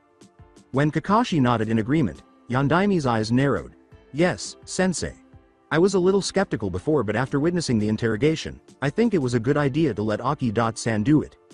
Uncertain of whether he liked the moniker, Naruaki repeated in confusion, Aki-san. With his trademark eye. Smile, Kakashi teased, you have a long name. He shrugged casually, adding, I could call you Aki-ni if you prefer. The idea made Naruaki shudder in horror. Yondaimi chose to ignore it and concentrate on more pressing matters for the time being. He looked at Kakashi and said, very well. Naruaki, I want to know everything. Leave nothing out. He gave his pupil the order, clean that bastard up and erase all traces of Naruaki's work on him. Then hand him over to the T&I department. Kakashi gave a nod and hurried off. Naruaki approached his father's desk and looked down at Naruto in the crib. Their family's infant was soundly asleep, but the ANBU's throat was once more irritated by the bandage around the child's neck. His keen eyes were filled with protectiveness as he gently ran his finger over Naruto's chubby cheek. He's strong. You're the proof of that, Yondaimi whispered, grinning adoringly at his sons before letting out a sigh, as a firm hand touched his upper back. I had prepared myself of the inevitability of this. He acknowledged. Given my station and fame and Kushina's family legacy. He nodded. At least, I thought I had. It's still difficult. Naruaki remarked, he'll always be in some danger. I had forgotten that. After giving a nod, the Hokage walked behind his desk and collapsed in his chair, exhausted. He closed his eyes and leaned back, saying, I wish I could take the day off. I've very little time, took only an hour's break. Report. At his father's firm, authoritative tone, Naruaki automatically straightened. He started to explain while standing in front of Minato's desk, away from Naruto's crib. He said, this is definitely one of Danzo's tricks. It took some maneuvering, but I was able to go around all his security precautions. In brief, I found this. 1. It was a distraction. By specifically attacking Sasuke instead of Naruto, he was pointing a large finger at Orochimaru. Under his chin, Minato intertwined his fingers. Orochimaru's obsession with the Uchiha clan became obvious after finding many Uchiha victims in his hidden labs. Looking at him as a suspect in this case wouldn't have been too much of a stretch, I guess. Naruaki gave a nod. The Hokage hummed in agreement and motioned him to go on. 2. He has a bigger plan and has somehow involved you in this. It would have been impossible to get any other details regarding that from him. His admission caused Yondaimi's eyes to open and give him a stern look. 3. I'm on his list now. He wants to recruit me into Ne, and if that's not possible, he's aiming to kill me. Minato's icy glare narrowed his pale blue eyes as he gritted his teeth. He hissed, what? Naruaki casually responded, I was only a matter of time before I fell on his radar. I think he perceives that the two of us together is a dangerous combination. What else? Frowned the Hokage. The Anbu shook his head and said, nothing. I have no fixed dates and times for you, father, forgive me. Minato replied, no. Naruaki quietly slid into the chair and said, you did good. Sit down. Something's not right here, Naruaki. Danzo's too sly to make such a blatant move. He must have known we'd pick this up, he sighed. Leaning back in his chair, Naruaki covered his mouth in contemplation while gazing at the floor. It was his father's point. A subtle warning to back off. The Hokage said cautiously, "We can't make any assumptions. Gunning after you and Naruto is such a classic Danzo move. Two people possibly more precious to me than anything." Then an idea came to him. "Father, it's only been few months since I arrived, that is." He replied. "No one would think that we'd have formed a trust-filled relationship yet." Minato abruptly sat up. "He wants to isolate you. Let everyone, including me, think you're a traitor and then come for you." Slowly, the younger Namikaze nodded. "That seems likely, don't you think? To see you go down would be enough motivation. If he got to Naruto too, it would be a double whammy. It'd almost destroy me and he knows it." The Hokage was serious. "Dad," Minato merely gave a headshake. "This is too simple for Danzo. Too obvious. I don't like it." "I don't either. And I don't like his confidence. He's always been a cautious bastard. Lately, all his actions seem somewhat reckless.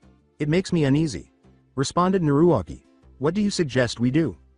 According to the Hokage, for now, nothing. Just keep Naruto safe. The Uchiha clan is taking care of their own security. Even if this wasn't Orochimaru, we can't really let the two Uchiha heirs be in any sort of danger. He cocked his head. He shrugged and absently glanced at Naruto's crib, saying, "As you clearly warned me, they'll prove valuable in the future. I'll discuss this with Sensei, see what he thinks." Naruaki gave a nod. Minato said, "In the meantime, I've asked Sosuke to begin your training tomorrow." He shook his head and complained. He finally cleared his schedule enough for that. "One would think that my Anbu would make time for the Hokage's son when the Hokage demanded it, but not Sosuke. No, he has to be a self-important jackass." The solemn atmosphere vanished in an instant. The younger Namikaze smiled affectionately but bewilderedly at his father. He was still getting used to the older man's complexity. It was impossible to categorize a person's personality into one type. He could be a loving father one minute and a Hokage the next. He had the ability to be both harsh and authoritative and, in an instant, humorous and even silly. The Yondaime's eyes suddenly narrowed at him. "Why were you and Kakashi discussing sex?" Naruaki froze, a little taken aback.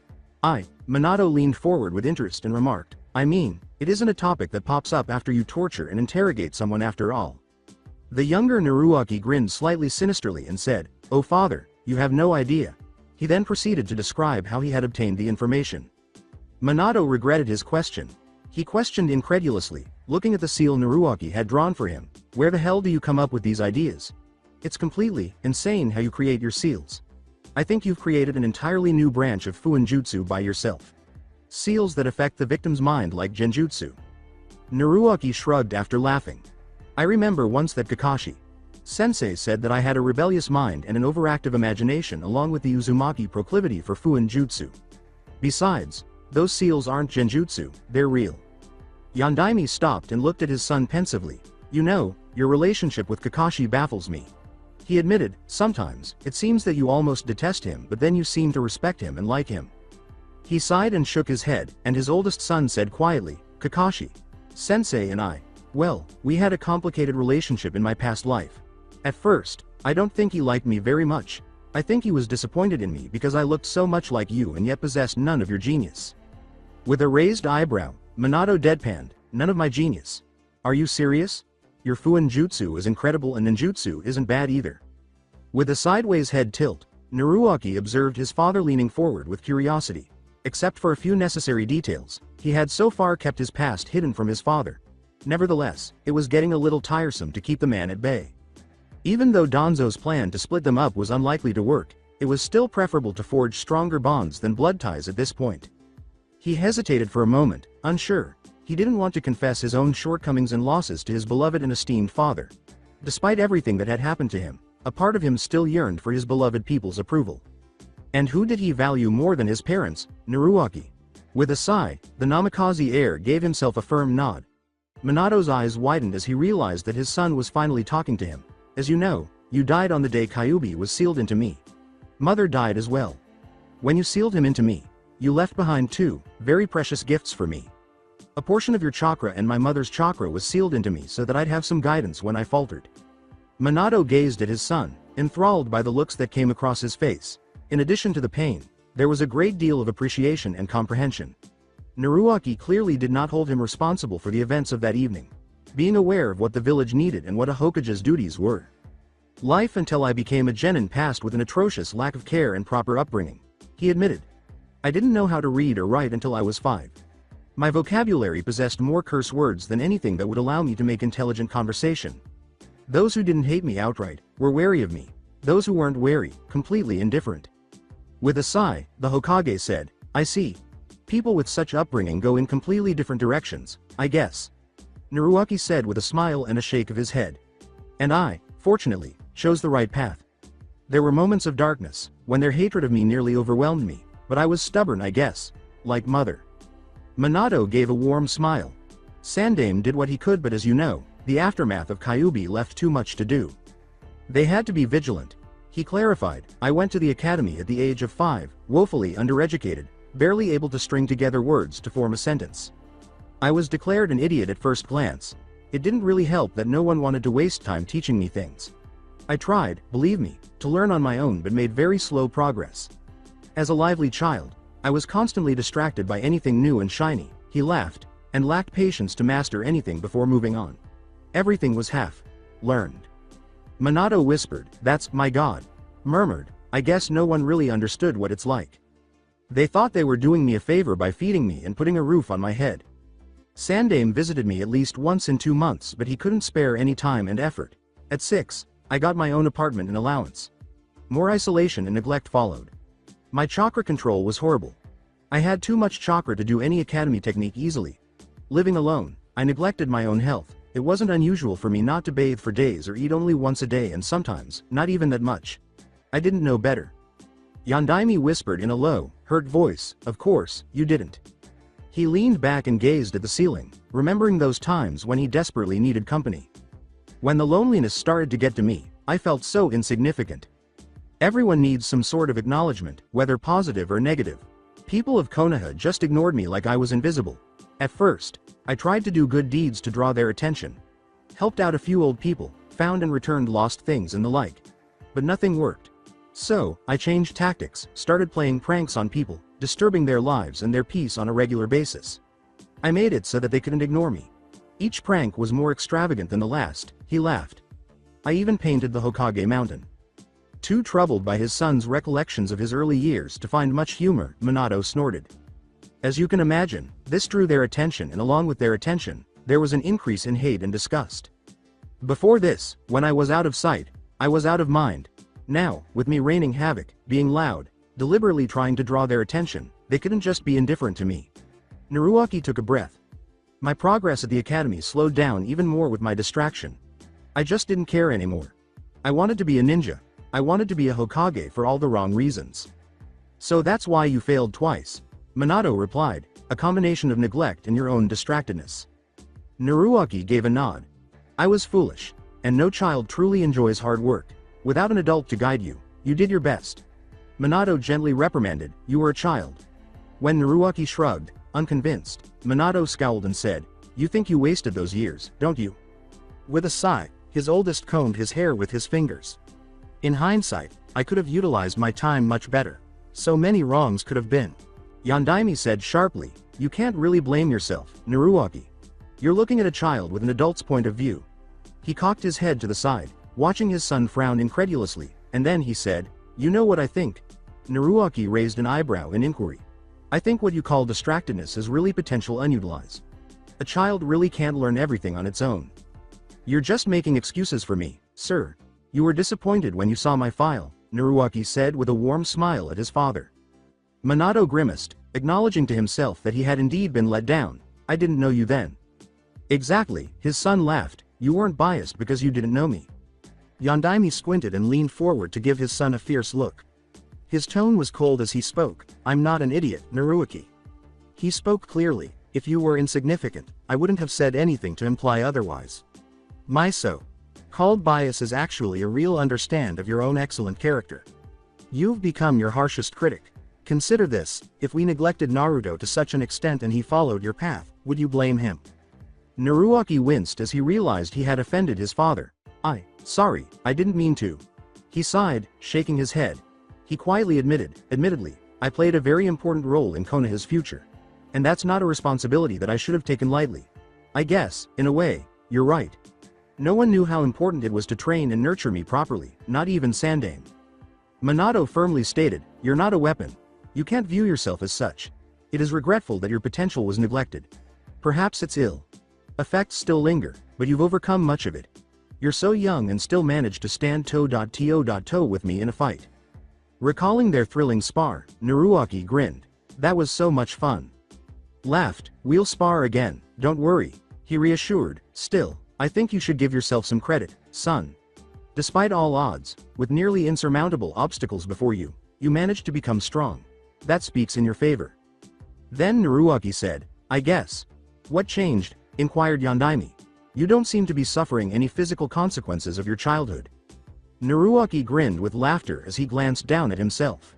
He showed not the least sign of malnutrition. He was the epitome of well-being. We should probably thank Mother for that, he replied. Minato scowled at the hazily familiar name, and perhaps, Kyuubi. Maybe, it was also the very timely interference of Amino Iruka. He grinned and said, he was our sensei at the academy. Didn't like me at first. Apparently, this is the story of my life. He shrugged his shoulder and went on. Still, somewhere within himself, he found some sympathy for me and started paying attention. First it was just teaching, soon he started to nag me about everything else. He smiled as he remembered. Because of Iruka. Sensei, I started eating properly again, taking baths every day, training every day, learning with some proper guidance. Minato exhaled a sigh of comfort. He eagerly listened as Naruto talked about his life at the academy after that, pointing out how much better it had become. That's good. Not all harm could be reversed so quickly. Naruto had developed a bad habit of neglecting his training, which persisted. The boy was too busy to focus on just one thing at a time. When he learned how his son had graduated, his eyes grew wide. Mizuki's thoughtless remarks displayed the depth of Konoha's animosity. Was put on a team with Uchiha Sasuke and Haruno Sakura with Kakashi as my teacher. Minato raised his eyebrows at his son. Uchiha Sasuke. It's interesting how his name keeps popping up. You were close to him. Naruto gave a grimace. Let us not get into that. I don't have the inclination or the energy to get into my relationship with Sasuke. Needless to say, it won't be repeated in this lifetime. The Hokage narrowed his eyes astutely. He hurt you, badly. His son attempted to dismiss it, but Minato's perceptive gaze saw through it. Naruto? Didn't you want to hear about Kakashi? The Anbu asked, taking a sharp breath. The awkward attempt at deception failed to impress Yondaime, who raised an eyebrow, but he gave in and nodded at his son's beseeching look. With a sigh of relief, Naruto resumed his story. I looked like you, acted like mom, and was just as idiotic and flamboyant as Obito. Minato laughed at the description, realizing how difficult it must have been for Kakashi. As I said before, Kakashi was completely unimpressed by me. Perhaps, I also brought him some very bad memories. I must have tried his patience constantly, so it was sort of understandable that he ignored me most of the time. Sasuke was his favorite student at that time. I resented that. Minato raised an eyebrow and asked, favorite student? He sounded almost brimming with disapproval as he asked, he favored one student above the other? That's unethical. Snorted, but almost religiously practiced. Sandaime did it, favoring Orochimaru over Tsunade and Jiraiya. Jiraiya favored you over your teammates. The thing is, I had spent so many years being ignored, I thought that being on a Genin team would change that, God knows why. He murmured. He didn't really teach me anything but chakra control exercises. I know that a Junin sensei wouldn't dedicate much of his time to teaching jutsu to his students, focusing instead on teamwork and guiding them through missions. Still, I was so woefully undertrained. I think Kakashi felt that giving me any power or skill would be unwise, assuming that I'd use it frivolously. With a somber expression, Minato remarked, so you only had Kage Bunshin and clumsy taijutsu in your arsenal. I no longer wonder at your odd history. I guess Kyuubi was your trump card? He rubbed his fingers through his hair wearily and complained, thinking about those days makes me feel so depressed, it's intolerable. His oldest nodded and said, until Jiraiya came along it was the only thing I could rely on, really, to get me out of sticky situations. A double-edged sword, definitely. He grumbled with a smile of wry amusement. After a pause, Minato laughed and asked, what change? With a backward tilt, Naruto gazed absently at the ceiling. Years later, he somewhat redeemed himself, and after that, when we fought together in many, impossible battles, we sort of bonded. Jiraiya will always be my true teacher and mentor. I wouldn't be where I am now without him, but Kakashi became my comrade and my friend in the later years. He sighed. I guess the temptation to treat him with the same dismissive indifference gets hold of me sometimes. He laughed. Petty, I know, but I don't claim to be a saint. Minato decided to change the subject because he felt that this was all he could get out of Naruaki. You know, thus far I've been too distracted by your exemplary Fuin Jutsu to question it, but during our spar, you performed 2 variations of Rasengan. Jealous? Naruaki smirked and wriggled his brows. Minato gave him a lovable, amused look and said, "Brat." Naruaki was always softened by that look. It was not to be replaced. The unwavering, profound, and paternal affection of Minato was far greater than any of Iruka's smiles, Kakashi's decadent warmth, Jiraiya's playful banter, or Tsunade's strangely violent tenderness. With a tiny smile that would almost be shy on anyone else, he admitted defeat. When Minato saw it, he smiled, a little painfully. It reminded me so much of Kushina. Naruaki shook his head and remarked, "I just took off where you left it. It took a lot of time and a hell lot of effort to get it mastered. Fuden, Rasen Shuriken is an extremely complex jutsu and attacks on the cellular level. Imagine millions upon millions of tiny blades attacking you constantly for several long, painful minutes." Minato raised his eyebrows in disbelief. Kakashi's Sharingan couldn't even keep track of all the attacks. It nearly destroyed my arm, and even with my chakra levels, I can do it only a limited number of times. Minato blew a whistle. Naruaki's chakra was far superior to his on any given day. They were wrong to believe that Kyuubi's chakra had been diminished during his extraction. His recuperation period had only been prolonged, and he no longer had a backup plan. What you saw that day was an underpowered version. Yondaime froze, staring at his son with disbelief. That was underpowered. How? It obliterated by rate and attack. His brow furrowed. "Father, the kind of opponents I had to face in my lifetime, well, let's just say, Rasengan would have never been enough. Don't underestimate Rasen Shuriken. It's a Kinjutsu and S-rank all-range offensive jutsu. I can hardly use it against you at full power, can I? In fact, I hadn't planned on using it at all. Even by accident, if it struck anybody, there is absolutely no chance of surviving it." He explained with a serious grin. "Besides, Rasen Shuriken isn't my most powerful jutsu. That honor belongs to one original technique outside of Fuin Jutsu. That, I think, you'd rather not face." "You have a technique more powerful than Rasen Shuriken?" Minato asked, raising a brow. "Yeah, quite a few." Naruaki acknowledged, "but the relative power for those techniques depends on the situation. Rasen Shuriken is, perhaps, the most brutally lethal jutsu I possess. It isn't a pleasant way to die. The pain, from what I can tell, is excruciating, and normal ninja just can't defend against it. It nearly killed my arm, and I spent months to try and come with a way to use it safely. Without the Sage Mode on." Disappointed, the Hokage remarked, "Pity, I've little time to learn it at the moment." The Anbu raised an eyebrow and said, "You can always do your own thing. You did intend to expand on Rasengan, didn't you? I would love to teach it to you, but I've always wished to see how you'd have expanded Rasengan. The base for that jutsu is yours, father. I think you'd come up with something much better than Rasen Shuriken." "As much as I appreciate your confidence, I don't think I would." Minato sneered and gave Naruaki a sly glance. "So, how did you master it eventually?" he asked, tilting his head to the side. "Now that's a secret." Naruaki waved his finger, grinning mischievously. "I think I'll keep a few of my techniques hidden for now." The Hokage questioned the younger man. "You held back in that spar, didn't you?" "Fine, keep your secrets."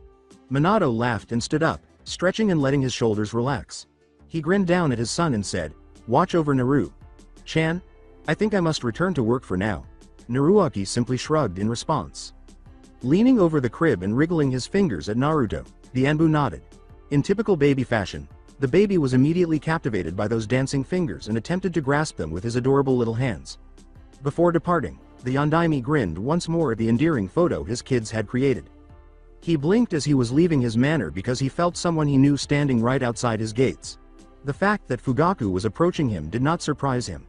He nodded in greeting, his eyes darting briefly to Itachi and then back to the elder Uchiha. "Uchiha-san, how may I help you?" Fugaku sighed. "I apologize for bothering you, sir." He humbled himself. The clan is somewhat unsettled and chaotic at the moment, and neither Sasuke nor Itachi have had any peace. I left Sasuke with Mikoto since she's awake and her sister is with her, but I was hoping that Namikaze-sama would be willing to continue Itachi's lesson plan. Glancing down at the boy, Minato raised an eyebrow. His wounds had healed, and he no longer appeared worn out. Although the Hokage knew the child had an evening training session with Naruaki, he had sincerely assumed Uchiha would call off the session. He paused, then nodded to himself. Of course, he said after a moment of reflection, lessons would distract Itachi from this morning's ordeal. If it's alright with you, let Itachi stay for the night. Kakashi and Rin will be coming over for dinner so he won't be lacking company. Fugaku appeared to be relieved. He was anxious because he had a lot of work to do and Makoto was still in the hospital and the attack's mystery was still unsolved. Itachi would be safe at least with his master. He bowed and said, "Thank you, Yandaime Sama. I would really appreciate that." Yandaime smiled a little reassuringly and nodded, saying, "Go on ahead, Itachi-kun. I'm certain Naruaki won't object to your presence." The little boy ran inside after bowing. Minato touched the Uchiha's shoulder as Fugaku turned to follow him. With casual caution, he said, "I wouldn't do that." Fugaku turned back to face the Hokage and began when he noticed that he was being watched by a single, cold blue eye. Although Naruaki had been extremely circumspect in his advice to Minato regarding the future, his son frequently forgot the source of his wit and cunning. It was clear that the Uchihas had done something later on to earn Naruaki's mistrust, even though he longed to keep them in line. Sasuke in particular. Confused, Fugaku said, "Hokage Sama? The warding seals are at full strength. Uchiha Dotsan. This is Naruaki's work, not mine or Kushina's." He stated bluntly. "Be certain, absolutely certain that you're loyal to me before attempting to step into my home." The Uchiha's heart pounded frantically in his chest as he froze. He had been more or less faithful to the Hokage over the last few months. That sense of alienation and resentment, which was now a part of Konoha's past, persisted, though it evolved under Nidaime's rule, flourished under Sandaime's rule, and was influenced by Danzo. The Uchiha clan had only recently been given a modicum of trust. Even with his actions, Yandaime still lacked his full loyalty. With his stance relaxed and his eyes unblinking, Minato said calmly, "I thought so." The Hokage looked more menacing than Fugaku had ever seen him. "Hokage Sama, Yandaime said, given the Uchiha clan's history in Konoha, in a tone that was almost contemptuous, as if they were talking about a trivial matter. Even though he said it with ease, Fugaku still felt as though his life was hanging by a thread. "I'm sure that some allowances can be made. The best kind of loyalty is the loyalty that is earned, I think. And I was a relative unknown before the war, and before I became the Hokage. I don't expect blind devotion from anyone." The Hokage nodded, turned, and walked away from Fugaku, freezing him in place. He was still under the impression that he had narrowly avoided danger. As Yandaime glanced at him over his shoulder, the Uchiha tensed up once more and said, "Of course, there are limits to my charity, so you had better be careful, Sucking, he said, "Hi, Hokage Sama." Only when Yandaime vanished from view, releasing a breath he was unaware he had been holding, did the Uchiha leader finally relax. His hands were pale and cold, and he could see that they were trembling slightly when he looked down. What heinous intent to kill! He hardly noticed it, though, because it was so subtle. The only thing that alerted him to danger was his body's natural reaction. How could a man with such a mercilessly strong presence appear so innocent, friendly, and kind? He inhaled deeply before turning to face the comparatively modest manner in front of him. Although he was unable to see the wards, Makoto had previously informed him that Yandaime and his wife had put in place some rather complicated security seals around them. The brother of the Hokage had now added to it. Itachi admired and respected the same brother. If his son could pass through them without even a chakra ripple, that spoke volumes about his loyalty. He turned around and departed via Shunshin, unable to think about that any longer. Inside, Uchiha Itachi was standing before his master, uneasy under that unwavering, questioning stare. He reluctantly gave an explanation for his presence while observing Namikaze. Sama's sigh. "We can't really practice calligraphy or seal forms with your arm injured." His instructor responded by standing. "Come, let us find a more open place." Itachi watched with interest as his teacher gently removed the Hokage's infant child from the crib by bending over it. Upon being held, the infant gurgled happily and, out of habit, grabbed hold of his sensei's long hair. With practiced ease, the older man placed the child comfortably in one arm, seemingly unconcerned. It was strange to witness his father holding Sasuke because he never appeared to be at ease doing so. "What are we going to do today, sensei, if we're not studying calligraphy and forms?" As Naruaki escorted Itachi to their spacious courtyard, he muttered to himself, In a few hours, Kakashi and Rin would arrive, and the cook was already occupied. Perhaps it was best that Itachi had arrived because he had nothing to do. Because of his mother's green thumb and his father's love of the outdoors, the garden was exquisitely sculpted, and the courtyard was typical of Japanese homes. Itachi unwinded in the calm environment while baby Naruto, who was always delighted to be outside, cooed with delight.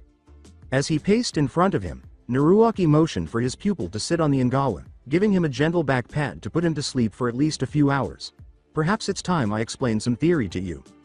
Itachi gave his teacher his full attention as he nodded. Tell me, Itachi-kun, what have you managed to unearth about Fuinjutsu since you became my apprentice? Not much. It's a technique used to seal objects, chakra, and sometimes even living things within another object. Like sealing a kunai into a scroll. Naruaki nodded, as the Uchiha heir cocked his head to the side. Hokage. Sama's wife was from the clan known for their formidable sealing techniques, and she was the one who taught Yondaime Sama everything about seals. Naruaki replied, true. But Hokage. Sama and Kushina-san were both only just starting to learn Fuinjutsu, so there are many aspects of it that they didn't know. Konoha only true Fuinjutsu master, or shall I say mistress, was Uzumaki Mito. Sama, Shodem. Sama's wife. His pupil remarked, until you. Naruaki said, perhaps. Perhaps not. Many of the Uzumaki clan techniques are truly lost. Mito. Sama managed to pass on some knowledge to Kushina-san. If I'm to believe the legends, my skill would pale in comparison to the best of Uzumaki specialists. Itachi asked sadly, are there really no more Uzumaki left? As a practitioner of Fuinjutsu, he was deeply saddened by the idea of such knowledge being so carelessly lost and destroyed. After all, knowledge was supposed to be nurtured and preserved. Naruaki sighed, thinking the same thing. He gazed lovingly down at the infant and said, there are some. I know at least 3, including Naruto. Chan, of course. He shook his head and carefully pulled his hair out of Naruto's fist before the child could put it in his mouth while he was saying, but I don't think they know much about sealing. Now, you remember that in our last session we discussed different tiers of sealing techniques? Itachi gave a nod. The Anbu ordered everyone to, tell me. Naruaki hummed, indicating his pupil to proceed. There are 3 tiers. Each tier consists of several sub-layers. The first layer contains seals used for sealing passive objects and is the easiest of them all. Itachi eyed Naruaki's bandaged arms, recognizing that they bore storage seals. These seals are used to store things and are usually drawn on scrolls. Sometimes, a true seal master would be able to draw them on his body, Itachi said. But that's usually dangerous unless done properly and with care. As Naruaki confirmed, that's correct. You may be surprised to know, Itachi-kun, that explosive seals are a part of this category sometimes. There are some, more complex explosive seals that store gun powder as well as shrapnel to cause maximum damage. This surprised Itachi, but he nodded and went on to describe their last lesson. The second layer had seal for sealing and preserving objects. Ninja use it to store perishables and medic.nin use it to store their medical supplies. His instructor nodded. The last layer is to seal active objects like chakra on a small scale. Seal belonging to this layer are also time bound and release when the chakra fed into the seal runs out. With a slight smile, Naruaki questioned his brilliant pupil, and can you guess why that is? He observed Itachi carefully considering it, attempting to determine what made that layer of seals so distinct from others in its tier. When he received it, his eyes widened, and he grinned at his sensei. Because chakra is active, it's constantly fighting the constraint. In response to his older brother's seeming excitement, Naruto looked up at him in confusion and exclaimed, precisely. Well done, Itachi-kun. We'll learn about restraining active objects later on in your education, but this is a fundamental point that you must never forget. Taking the baby's tiny hands and giving them a gentle clap, Naruaki laughed and said, Itachi-ni is being very smart, Naru-chan, we must show our appreciation. The Uchiha heir ducked his head shyly as he flushed. His intelligence was taken for granted by many in his clan and the academy, who raised his standards without expressing gratitude for his prior work. When he succeeded, it was seen as merely natural and therefore nothing special. When he failed, he received a number of dissatisfied glances that cried out that he was capable of more. The way Namikaze Sama taught was almost foreign to him. He wasn't a big praiser or unworthy, but when he was, it was honest and sincere. Itachi didn't experience the continual pressure to perform better and put in more effort. He merely relished the opportunity to learn at his own speed. After letting Itachi recover from his moment of shyness, Naruaki questioned, the second-tier seals? Without hesitation, he recited, containment, channeling and protection. The second tier is the least used but perhaps the most useful tier of seals. They can also be used in conjunction with each other. A seal master can contain a significant amount of chakra in a seal, channel the said chakra and use it for protection by establishing wards and shields. Naruaki gave a nod. Very good. Recently, I came across a seal that's a rather disturbing example of all 3 layers of the second tier. This Juin Jutsu contained a portion of the caster's chakra and will, channeled it through the victim's body, corrupting and enhancing it, and protected itself from all attempts of removal. In a way, the creator has created a parasite that feeds on the victim's chakra as well as emotions. But how's that possible? Itachi responded, what purpose does feeding on emotions have? Chakra is made up of part physical and part spiritual energy, Naruto said, cocking his head to the side in contemplation before responding. By feeding on violent emotions, it is unbalancing the spiritual energy and therefore mutating the victim's chakra in a certain way. It becomes vile, corrosive. After pausing and giving Itachi a contemplative glance, the Anbu said, we didn't discuss the 3rd tier last time, but before we do that, there's something I need explain. Itachi raised his hand and gave his teacher a questioning glance. Wind began to swirl around them slowly, and a tiny cyclone-like structure developed on Naruto's hand.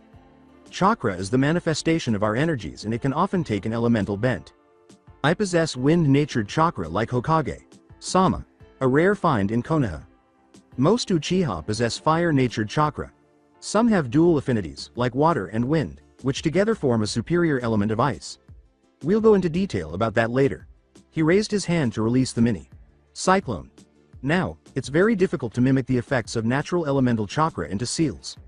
For most, it's simply beyond their ability. There are various seals to suppress fire, but very few that can create fire, if you understand my meaning. Intrigued, the Uchiha heir nodded. When Naruto looked down and saw a blue, intensely innocent gaze fixed on him, he grinned with laughter. Evidently captivated by the sound of his voice, Naruto was listening to him with the same level of interest as his pupil. The 3rd tier consists of what I like to call combination seals. Right now, it's too complicated for you to understand. The 3rd tier takes a life of its own. It holds elemental seals, time dot and space seals, area, effect seals, large active containment seals, and the like. Every single seal belonging to the 3rd tier is almost ridiculously complicated and difficult. Once mastered, these seals are the least time-consuming and most chakra-efficient jutsu. After understanding what his teacher had taught him, Itachi asked inquisitively, Yandaime, Sama's Hiraishin no Jutsu seals belong to this category? Naruto nodded in agreement and grinned at his student's anticipated rapidity of thought. He confirmed, yes. Every seal in this tier is large and complex in its initial stages. He further explained, it takes time and practice to learn how to condense these seals to smaller, manageable portions. Once you learn that, the seals become nearly impossible to decipher. When you master this particular skill, you are considered a Fuinjutsu expert. Mind, merely an expert. To be considered a master, you must be perfectly proficient in at least one of the layers of the 3rd tier. Hokage Sama is skilled Jikukan seals and a master of large active containment seals. As Naruto had anticipated, Itachi noticed the difference right away. So Hokage Sama's Hiraishin no Jutsu doesn't make him a master of Jikukan seals. The highest achievement in that particular layer is actually summoning. He continued. He sat down and gently placed Naruto on his lap before biting his thumb and rubbing blood on the now visible seal on the back of his right palm. And I'm not talking of regular summoning from a contract that has existed for a long time. I'm talking of creating a summoning contract. Creating a new summoning scroll is considered the penultimate challenge for a Fuinjutsu master. Once the contract is established, he said, Kuchiyos, Fujin no Masumi. Before a tiny, sprite-like figure materialized in front of them, there was a brief, strong gust of wind. She gave Naruto a charming curtsy before swooping down to dance over his face. Both Itachi and the infant were immediately enthralled. Itachi questioned, Sensei, daughter of the god of wind? When the playful sprite nuzzled his cheek, Naruto laughed and remarked, this is the ultimate mastery of elemental chakra. And don't be fooled by her looks, she's just as vicious in battle as she's playful now. One must not summon such beings lightly. You summoned her right now. Isn't that summoning powerful beings frivolously? Itachi asked, raising a brow. He said, and that's not frivolous. Being a teacher is the highest honor of all. Isn't that right? The Anbu grinned and said, I'm teaching you. The sprite nodded solemnly. Now, initially, creating a new summoning technique takes a lot of effort. Take for example the Wind family. This little sprite is the youngest and the least powerful of the Fujin summons. After nearly 2 years of effort, she's all that I can summon. Itachi's gaze widened. He raised his hand and showed Itachi the seal, saying, my covenant with her is already sealed and shows only in the form of this little design. Now, if you were to copy this design and try to summon her, what do you think would happen? After giving it some thought, the Uchiha responded simply, it wouldn't work. If I were to show you the contract scroll and if you were to copy that, what would happen? After considering it, Itachi shook his head and said, wouldn't work. And why is that? Naruaki smiled with satisfaction and said, precisely. Itachi added, and summons have their own will. They must approve of the summoner. Naruaki nodded encouragingly, and his student said unsurely, because the covenant is sealed. It's closed. You said that there's a difference between a closed seal and an open seal. With a respectful bow of his head, the Anbu said, you may leave if you wish it. The creature flew over to Naruto, ruffled his hair, and then vanished in a gust of wind after bowing back. Naruto, obviously disappointed that the enchanted sprite was gone, made a grasping gesture and said, will you look at that, Naru-chan? She likes you. I think that's enough theory for today. He exhaled. I wish there were books on Fuinjutsu theory that I could give you, but so far, I haven't managed to find anything beyond elementary. Explaining everything to you by word is getting a bit tedious. Itachi hesitantly said, you could always write them yourself. Naruaki gave the thought careful thought. It would undoubtedly be a difficult task that could take years to finish, but in the worst-case scenario, his knowledge had to be preserved in case he was killed. Teaching Itachi and his father alone would not suffice. The issue was how to prevent such potent knowledge from falling into the wrong hands if he wrote down what he knew. He had to talk to the Hokage about this. How's your hand? Naruaki inquired abruptly as a thought crossed his mind. It's okay. Not broken or fractured, Itachi muttered as he flexed his fingers and grimaced in painful pain. Then practice hand seals. What? But... His pupil began, staring at him in disbelief. When you're fighting, your body may not always be in peak condition. Naruaki cautioned, you may have to run with an injured leg, defend with a deep wound and do hand seals despite injured arms.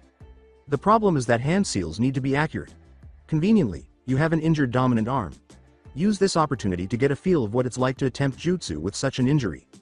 Itachi bit his bottom lip and glanced down at his hand. He was aware that his teacher wouldn't actually make him follow instructions. Naruaki would just let it go if he didn't. But the one person he never wanted to let down was Naruaki. Aware of his injury, he began to form seals slowly and carefully. Fortunately, the pain wasn't too intense, but it was still pain, and Itachi wasn't used to it. Itachi began slowly at first, wincing every now and then as his sensei watched. The speed gradually increased, but his motions were jerky and he frequently made mistakes with the hand seals. After practicing in silence for almost 30 minutes, Naruto began to fuss, and Naruaki sighed and got up. He watched his student move the baby with ease, and patted his back. Seals were becoming easier for him, but Naruaki could tell it was time for a rest based on the tense movements and the pained grimace. He sensed Rin and Kakashi's presence as if on cue. He decided that Itachi had learned enough for the day and smiled understandingly as he cut off the Uchiha's most recent attempt. Alright, that's enough. Rest your arms for a bit or you won't be able to hold your chopstick. He sighed as his brother began to weep. CKS during dinner. Kakashi and Rin are here, why don't you go and greet them while I try to calm this fellow down? Itachi nodded, allowing his weary arms to drop limp to his sides. Wondering if he had gone too far, Naruaki winced. Although his student didn't voice any complaints, he made a self-promise to be more cautious going forward. But now he was getting a headache from Naruto's shriller cries. He motioned Itachi to continue, then made his way to the kitchen.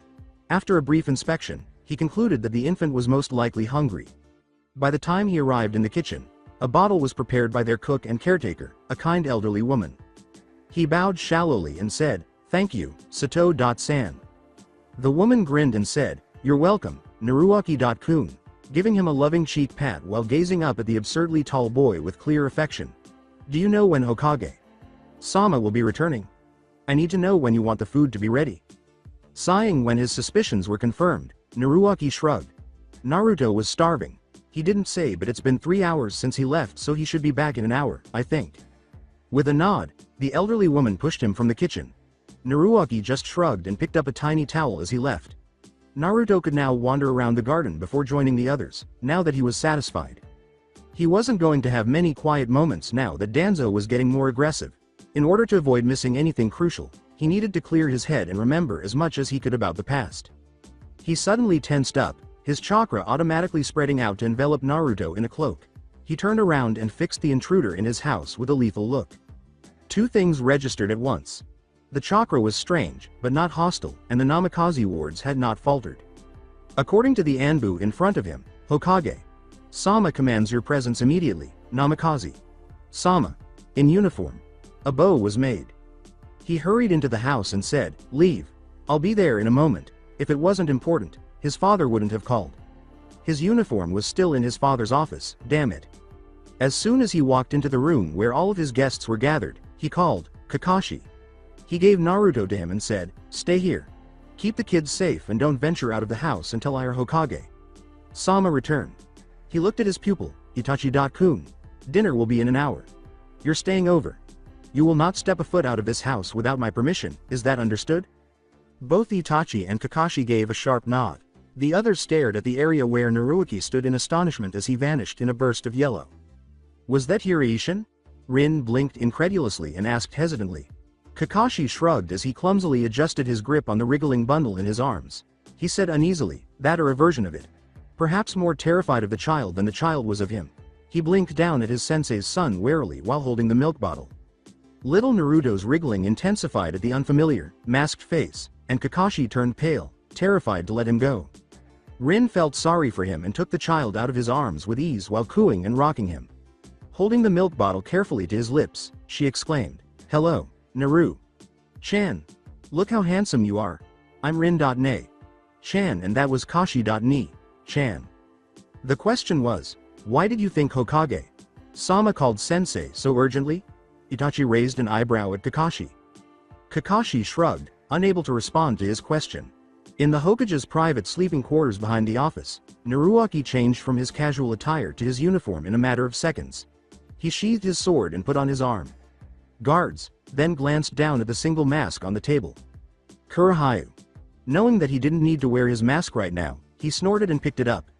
His neon blonde hair, which seemed to practically glow in the dark, was a major turnoff for Panther. He narrowed his eyes at the group gathered and left the room, tying his hair in a firm topknot. His father was leaning against his desk, his arms folded, and he was frowning. He appeared enraged. Dot read him and handed him over to you. How did he manage to escape? A man in a Junin uniform bowed deeply and said, "Hokage. Sama, we had him in luck. Up after Hitaki-san dropped him off, we're just looking into another, related matter when he gave us the slip. Ibiki-san was set to work on him but one of our hidden ninja found he had an accomplice. That person helped him escape. Someone not from this village." A chill began to creep into Naruto's veins as his eyes grew wide and his posture hardened. Why would this spy risk his life and his operation to free a shinobi that doesn't even belong to their village? Minato responded, "What will he gain?" The Junin nodded his head. "I don't know, sir. We never got a chance to question him.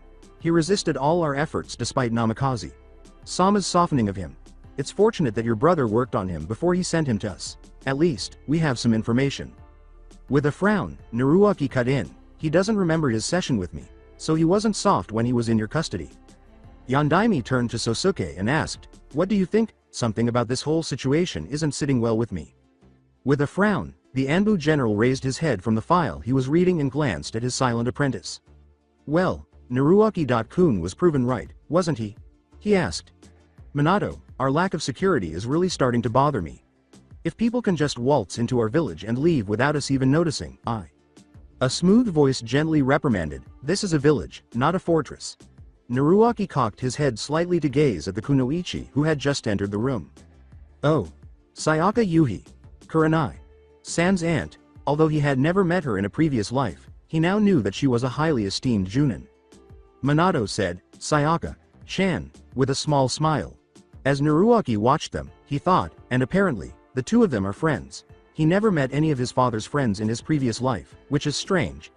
He knew that Sosuke-san was dead by the time he was a genin, but none of his father's many close and personal friends had made an effort to communicate with him. Did Sandame keep them at bay, or did they harbor some sort of resentment toward him?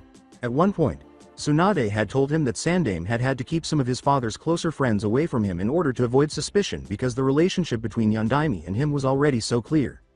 Konoha's smarter citizens had already surmised that Naruto was Yondaime's son. She pulled Naruto out of his reverie and said, "If we lock up our village too tightly, Sosuke-kun, we'll damage civilian trade. We already do a thorough check of strangers that come to this village. It'd be impossible to do anything more." What do you recommend we do then? Sosuke asked, spreading his hands in a helpless gesture. She inquired, have you spoken to Shikaku-san? Maybe he has a solution. Perhaps, Minato replied, but for now, I've sent Inuzuka's squad after the escapee. Naruaki, I need you to confer with Ibiki-san and see what you can find out between yourselves. If the Inuzuka squad returns empty-handed, I'll send you out. I can't say I'm as good at tracking as an Inuzuka. Naruaki replied, besides, if you intended to send me, why not do it in the first place? In place of his father, Sosuke responded, at this time, neither Minato nor I believe it would be prudent for you to leave the village.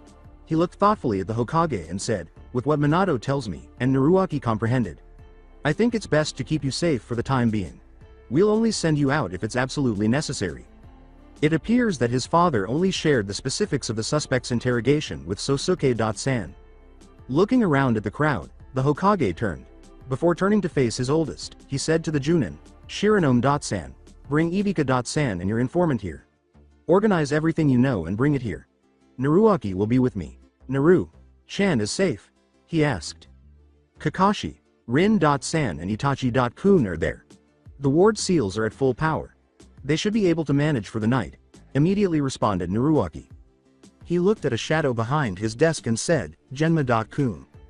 When the Hokage's guard stepped forward, the shinobi bowed and vanished. Soon after, Shiranome and his subordinates departed. Now that his father, Yuhi-san, and Sosuke-san were the only people in the room with him, Naruaki eased his rigid posture.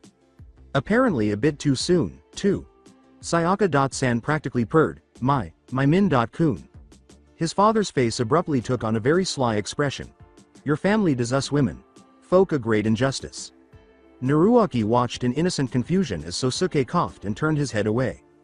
With casualness, Yandaime inquired, what do you mean? What's wrong with my family? Sayaka approached Naruaki with elegance, and the powerful Anbu was strongly tempted to retreat. As she traced a finger down his bare arm, Naruaki shivered and his eyes widened. You broke hundreds of hearts when you married Kushina-chan, she said. And you two produced an heir so cute and adorable, it's completely unfair. With a broad smile, Minato snorted as he saw his son move away from the small woman. The trapped expression his best friend's son was wearing made Sosuke's green eyes light up with laughter. With a sly smile, she said, and now, out of nowhere, you bring forth this fine specimen. Look how beautiful he is. The Namikaze genes are so fabulous. Really Min-kun, I'd say, you're completely defeated by your charming little brother. I just want to eat him up. The priceless expression on Naruaki's face made Sosuke choke on laughter, but Minato showed no such restraint. The room was filled with his guffaws. Sayaka grinned in the self-satisfied victory of a stunning woman who had just subdued and silenced another man. She was about to back off and say she was sorry for making fun of the poor boy when she was frozen by a flash of rich, sensual blue.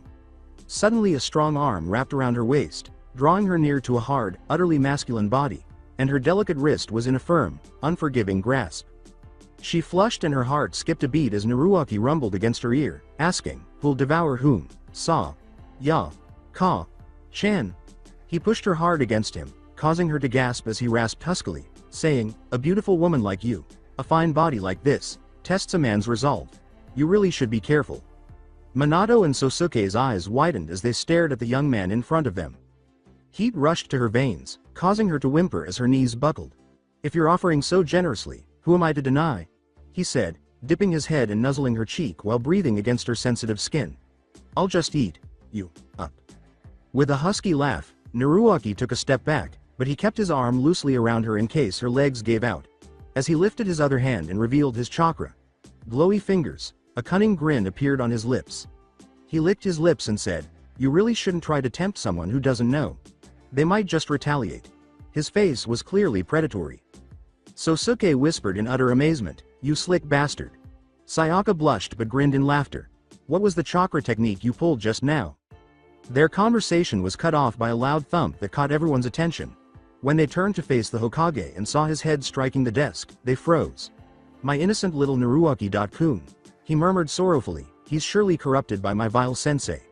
My cute, adorable little Aki-chan. Why? Aren't you overreacting a bit there? He asked sardonically, focusing on Naruaki's graceful features. What kind of ninja would I be if I can't resist a seduction? He asked. I'm sorry Naruaki-kun. I pulled the same stunt on Min-kun when I first met him. I thought you'd react just as cutely as he did. Sayaka laughed as Minato slammed his head against the desk once more, and she covered her mouth while giggling and patting Naruaki's arm. But it turns out that Naruaki-kun is very suave. Minato grumbled, Sayaka-chan, don't corrupt him. Dryly, Sosuke remarked, I think it's already too late for that. An Anbu materialized out of nowhere and gave Minato a scroll before Naruaki could respond. The Hokage's eyes narrowed sharply and his mouth settled into a grim line as he read the scroll, losing all sense of humor. Naruaki, he concluded, we'll have to send you out after all. Gather your team. That spy had reinforcements and the Inuzuka squad needs help. After straightening up and donning his mask, Naruaki bowed deeply to his father and said, Yes, Hokage. Sama. He started to walk away, but Minato stopped him. You know they're after you as well. He said calmly, be careful. Do your best and come home. He grinned behind his mask as he looked over his shoulder at his father. Of course, I will. That's it for today. I hope you guys enjoyed this great story. See you in the next one.